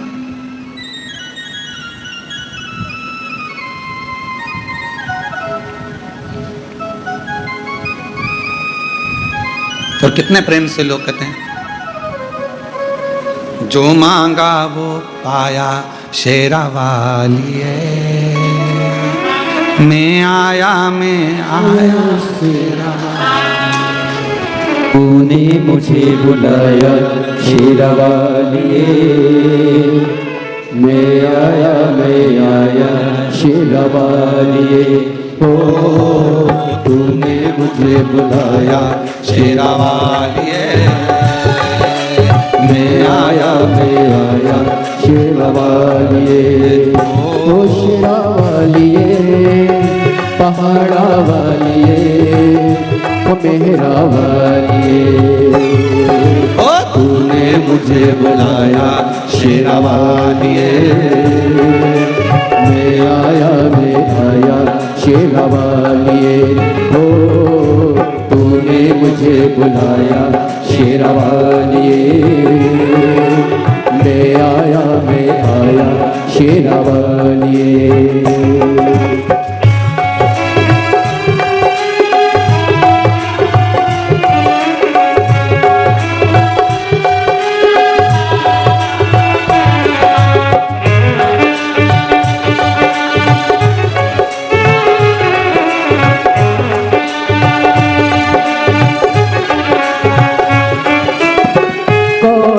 राजा कौन भिखारी, कौन राजा कौन भिखारी। एक बराबर तेरे सारे पुजारी, एक बराबर तेरे सारे पुजारी। तूने सबको दर्शन देके, तूने सबको दर्शन देके अपने गले लगाया शेरा वालिए। मैं आया शेरा वालिए। ओ तूने मुझे बुलाया शेरा वालिए, मैं आया शेरा वालिए। तूने मुझे बुलाया शेरा वालिए, मैं आया शेरा वालिए। प्रेम से बोलो जय माता दी, सारे बोलो जय माता दी, मैं नहीं सुनिया, जय माता दी, चढ़ते जाओ जय माता दी, शेरा वाली, जय माता दी, माँ मेहरा वाली, जय माता दी, पहाड़ों वाली, जय माता दी, माँ वैष्णव रानी, जय माता दी, सबकी सुनती, जय माता दी, माँ झोली भरती। जय माता दी, जय माता दी, जय माता दी, जय माता दी, जय माता दी, जय माँ। जय माता दी, जय माता दी, जय माता दी। शेरा वालिए,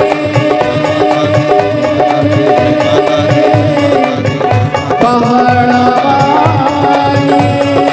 और दुर्गा माँ आद्य शक्ति के रूप में पूजा गया। अपने स्थान पर बैठकर बाबा को अपने मन का भाव आज प्रदोष के दिन शिव जी से प्रार्थना करिए, विनय करिए, निवेदन करिए, विनती करो बाबा को, अपने मन का भाव करिए, बाबा को दिल से प्रार्थना करिए। जहाँ जगह मिले, जहाँ जगह मिले वहाँ बैठकर शिव जी को अपने मन का भाव हृदय से प्रार्थना। साथ में बोलेंगे सभी, दिल से प्रार्थना करेंगे, विनय करेंगे, निवेदन करेंगे।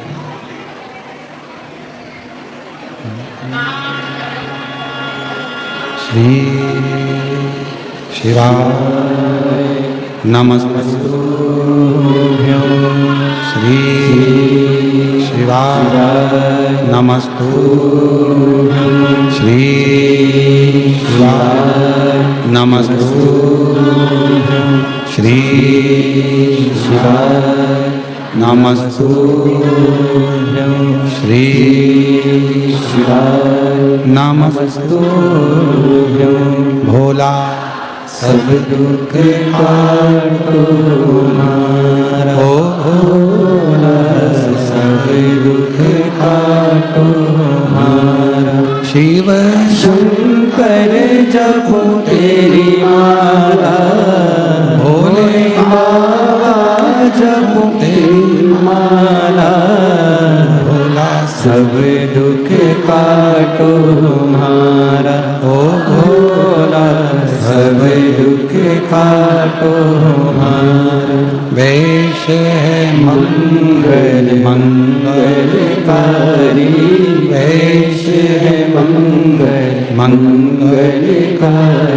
शमशान वासी हमारा, शमशान वासी हमारा, हो भोला सब दुख काटो हमारा, ओ भोला सब दुख काटो हमारा।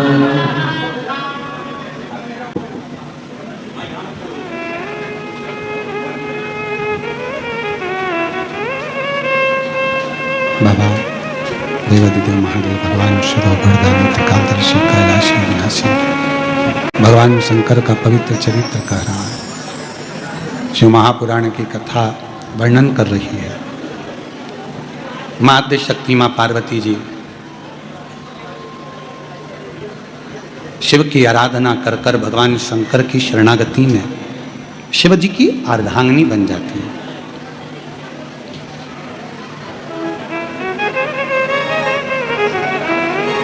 शिव जी के करीब में कई लोग कहते हैं कि शंकर जी पे हम जल चढ़ाते हैं तो वो जल इतना तेजवान हो जाता है कि शरीर के रोग मिटा देता है, ताप मिटा देता है, कष्ट मिटा देता है।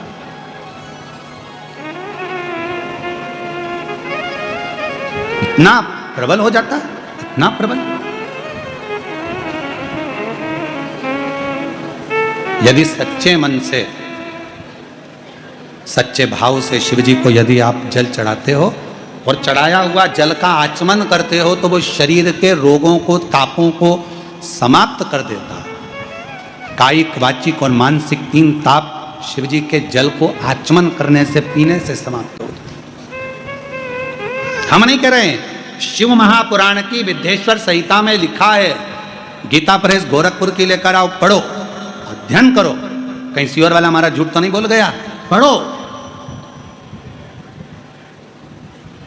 पढ़ना जरूर चाहिए। हाँ, कम से कम आपको खुशी होगी कि हमने पढ़ा भी है। महाराज जी गलत नहीं बोले कि शंकर जी पर चढ़ा हुए जल का आचमन करने से 3 ताप चले जाते, कायिक, वाचिक और मानसिक।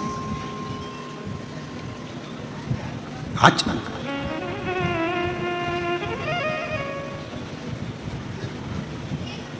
श्री शिवाय नमस्तुभ्यम बोलने वाले के मुख का दर्शन करने वाले के सारे पाप समाप्त हो जाते हैं। ये शिव पुराण की विद्येश्वर संहिता में। एक अक्षत का दाना शिव पर चढ़ाने का फल क्या है, ये शिव महापुराण में लिखा है। बेलपत्र का फल क्या है, ये शिव महापुराण में लिखा है। पंचामृत आदि सारी वस्तुएं शंकर जी को चढ़ाने का फल क्या है, ये शिव महापुराण में लिखा है। कितना फल, कितना।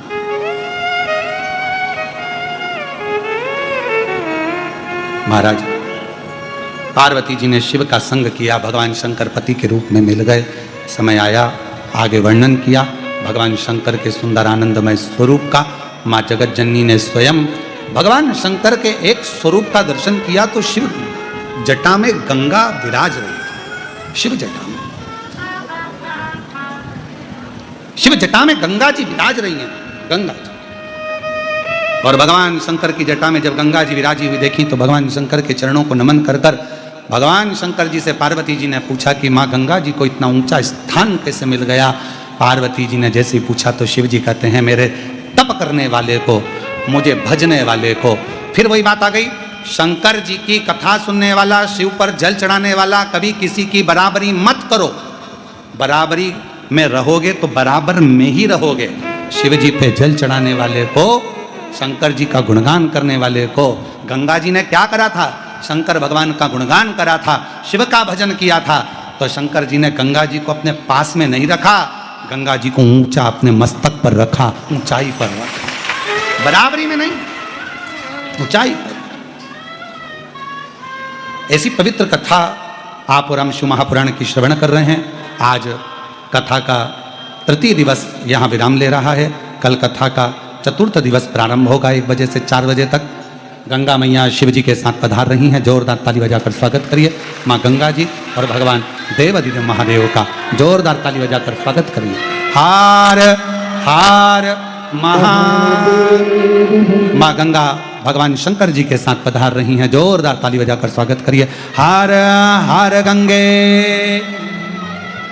भगवान शंकर की यह विरल कथा आज तृतीय दिवस पर यहाँ तीसरे दिन की विराम हुई। कल चतुर्थ दिवस की कथा है। सभी सनातनियों को, भारतीयों को, देश विदेश में बैठे हुए सभी सनातनियों को आज पितृपक्ष प्रदोष की बहुत बहुत बधाई हो। मेरे शिव जी आपकी मनोकामना पूर्ण करें, सभी जीवों का कल्याण करें। भाव रखते हुए आज कथा यहाँ तीसरे दिन की हुई है। 24 तारीख से 28 तारीख तक नवरात्रि में 5 दिवसीय ऑनलाइन शिव महापुराण की कथा बाबा की कृपा से होगी 1 बजे से 4 बजे तक। फिर 3 अक्टूबर से 9 अक्टूबर तक जो जलगांव में कथा होने वाली थी वो ऑनलाइन होगी 1 बजे से 4 बजे तक। 12 से 16 अक्टूबर तक शिरडी के पास में महाराष्ट्र में शिव महापुराण की कथा पंडाल में बैठकर तो नमन करते हुए हम सबके प्रिय, हम सबके लाडले ठाकुर कल्लू जी महाराज के चरणों में नमन करते हुए, परम सत्य परम आदरणीय विश्वविख्यात पूज्य गुरुदेव के पावन चरणों को नमन करते हुए और आप सभी शिव भक्तों के चरणों में नमन करते हुए सुंदर आज हम सभी कथा के तीसरे दिवस में प्रवेश करेंगे। उससे पहले जो हमारी संस्कृति है, हमारी सभ्यता है, स्वागत का क्रम जजमान परिवार द्वारा, दैनिक जजमान द्वारा यहाँ पर करा जा रहा है। हो पूज्य गुरुदेव से आशीर्वाद प्राप्त करते हुए एक बार सभी के लिए जोरदार ताली बजाकर स्वागत करें। श्रीमती सरोज जी श्रीवास्तव परिवार भोपाल मध्य प्रदेश से कथा के मुख्य जजमान का पदभार ग्रहण कर अपने जीवन को कृतार्थ करा, आनंद में करा।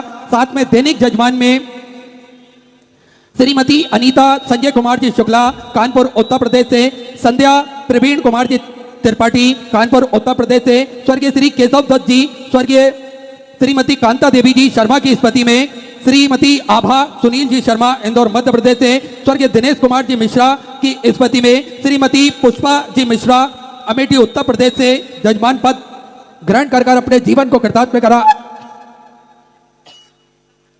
आनंद में करा। एक बार सभी के लिए जोरदार ताली बजाकर स्वागत करें।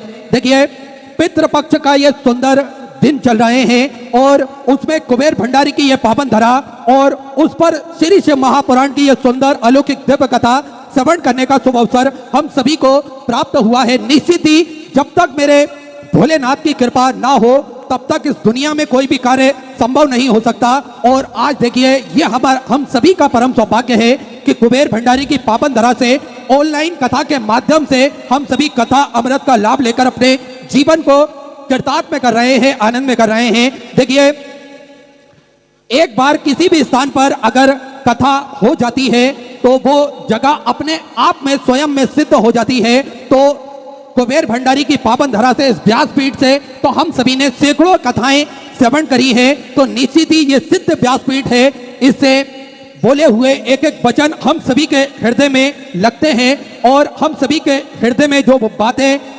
बैठती है उससे निश्चित ही हम सभी का जीवन में कल्याण होता है, हम सभी का भला होता है। देखिए जो कल था उसे भूल कर तो देखो, जो आज है उसे जी कर तो देखो। आने वाला पल खुद ही सवर जाएगा, आने वाला पल खुद ही सवर जाएगा। एक बार श्री शिवाय नमस्तुभ्यम बोल कर तो देखो। अगर हम श्री शिवाय नमस्तुभ्यम का जाप करते हैं तो निश्चित ही हम सभी का भला होता है, हम सभी का कल्याण होता है। और देखिए शिव महापुराण की कथा में जो उल्लेख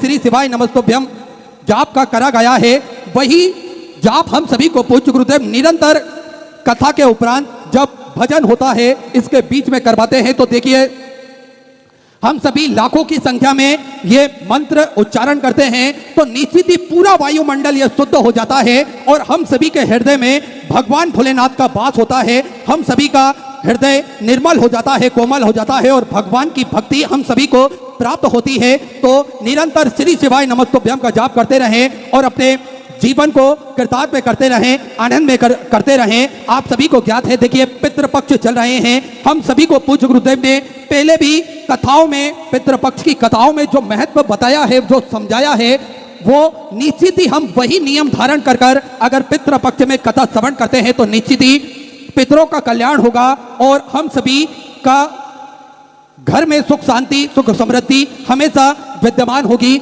और निरंतर आप सभी को ज्ञात है, देखिए इन पितृपक्षों में जो दान करता है उस दान का महत्व भी कई गुना ज्यादा बढ़ जाता है, क्योंकि कर्ण को ये 16 दिन ही प्राप्त हुए थे दान करने के लिए। तो निश्चित ही ये दान के दिन होते हैं। तो हम सभी निरंतर भगवान की कृपा दृष्टि अगर हमारे ऊपर विद्यमान हो तो हम निरंतर दान पुण्य धर्म कर अपने जीवन को कृतार्थ में करते रहें, आनंद में करते रहें। आप सभी को ज्ञात है, कंकड़ शंकर की यह पावन धरा, कंकड़ शंकर की यह पावन भूमि जप स्थली है, तप स्थली है, साधना स्थली है, आराधना स्थली है। भगवान की कृपा दृष्टि इस धरा पर हमेशा विद्यमान होती है और निरंतर आप सभी को ज्ञात है किस प्रकार से सेवा का क्रम भी इस धरा पर सुचारू रूप से चलता है। निरंतर भोजन भंडारा जो कि प्रतिदिन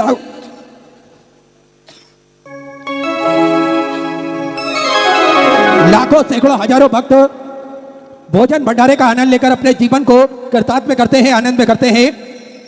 विश्व की सबसे बड़ी और भव्य भोजनशालाओं में से एक कुबेर भंडारी की भोजनशाला जो कि प्रतिदिन सुचारू रूप से चलती है, जिसमें भोजन भंडारा निःशुल्क रूप से प्रतिदिन सभी भक्तों को कराया जाता है।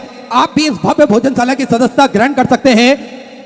मात्र 21,000 रुपए की सहराशि देकर जीवन पर्यंत तक इसके सदस्य बन सकते हैं। और होता यह है कि 365 दिन में से एक दिन आपके नाम से भी भोजन भंडारा कराया जाएगा और यही क्रम बदल बदल के सुचारू रूप से चलता है, जिसमें सभी भक्त भोजन भंडारे का आनंद लेकर अपने जीवन को कृतार्थ में करते हैं, आनंद में करते हैं। स्वास्थ्य संबंधी सेवाओं में पूज्य गुरुदेव हमेशा बढ़ चढ़ कर कार्य करते हैं। आप सभी को ज्ञात है, प्राथमिक उपचार केंद्र जो कि विगत कई वर्षों से निःशुल्क रूप से चलता आ रहा है, जिसमें दवाई गोली भी निःशुल्क रूप से वितरण की जाती है। साथ में 2 एम्बुलेंस भक्तों की सुविधा के लिए 24 घंटे उपलब्ध रहती है और समय समय अनुसार स्वास्थ्य शिविर भक्तों की सुविधा के लिए लगाए जाते हैं, ताकि ये भक्तों को अपने स्वास्थ्य संबंधी जानकारी बड़े ही आराम से प्राप्त हो सके। एक सेवा के निरंतर सुचारू रूप से चलते हैं। आप भी क्रमों से जुड़ सकते हैं, कंधे से कंधा मिलाकर चल सकते हैं, कदम से कदम मिलाकर चल सकते हैं। तो जिन दाताओं को अपनी सेवा से समर्पित करना है, टीवी स्क्रीन पर श्री विद्या सेवा समिति का जो दान कार्य चल रहा है, दोनों में किसी भी दान कार्य में अपनी सेवा की जमा कर अपना नाम व्हाट्सएप पर भेज सकते हैं। आइए सीधे व्यासपीठ की शरण में चलते हैं। पूज्य गुरुदेव की तारीख में हम सभी आज तीसरे दिवस की कथा श्रवण करेंगे। जय श्री राधे, हर महादेव, श्री शिवाय नमः।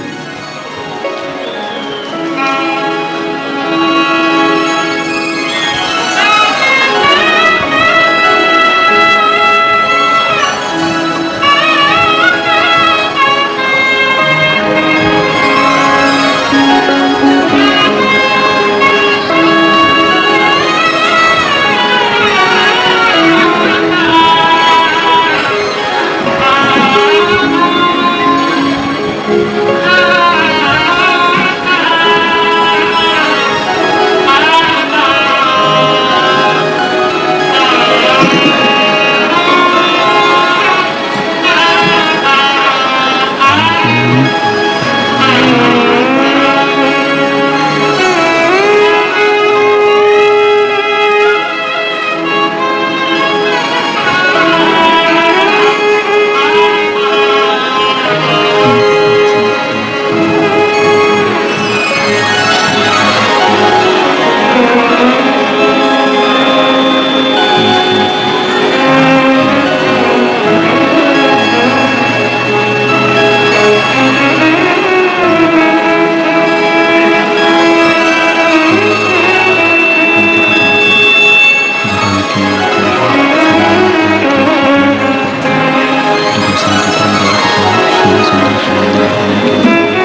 भवन्तु वा सर्वकातिगो भवेत्तमः सर्वकामदेशं अज्ञानतिमिराभास्य ज्ञानदिशलाकया चक्षुरुन्मिलितं तस्मै श्रीगुरवे नमः।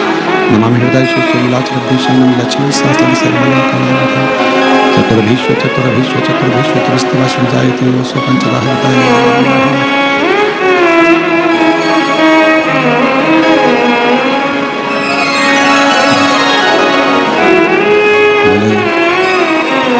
विश्वनाथ भगवान की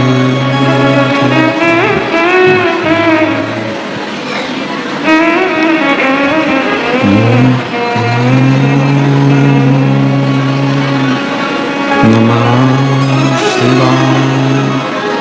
ओम नमः शिवाय। ओम नमः शिवाय। ओम नमः शिवाय।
नमः शिवाय। विश्वनाथ भगवान की जय। महाकालेश्वर भगवान की जय। ओमकारेश्वर भगवान की जय। कुबेरेश्वर महादेव की जय। हर हर महादेव हर हर महादेव हर हर महादेव हर। काशी विश्वनाथ गोवर्धनी त्रिकालदर्शी कैलाशी अविनाशी भगवान शिव, जिनकी पुनीत पावन पवित्र शिव महापुराण की कथा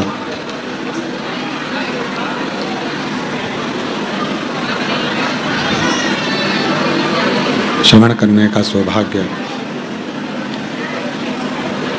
बाबा देवाधिदेव महादेव की कृपा से उनकी करुणा, उनकी उदारता से ये पवित्र पावन ऑनलाइन शिव महापुराण की कथा श्रवण करने का सौभाग्य बाबा देवादिदेव महादेव की कृपा से, उनकी करुणा, उनकी उदारता से बाबा कुबेर भंडारी की, कुबेरेश्वर बाबा की इस पवित्र धरा पे आप और हमको प्राप्त हुआ है। भगवान ओगरदानी, त्रिकालदर्शी, कैलाशी, विनाशी भगवान शिव जो संपूर्ण जगत का कल्याण करने वाले हैं, संपूर्ण जगत का उद्धार करने वाले हैं, जैसे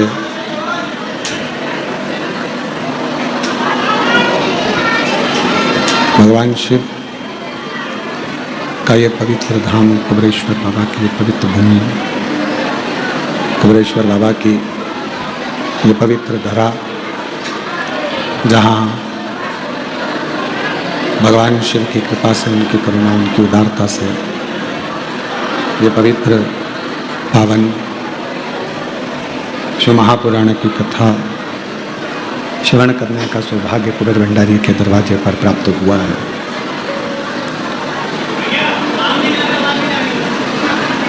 जाके बक्से देखो ना,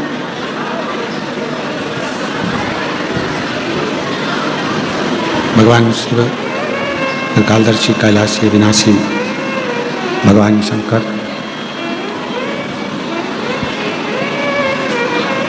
12 ज्योतिर्लिंग का ये मध्य बिंदु कुबेरेश्वर धाम, जहाँ आप और हम बैठकर ये पवित्र पावन शिव महापुराण की कथा श्रवण करने का कुछ भी नहीं चल रहा है।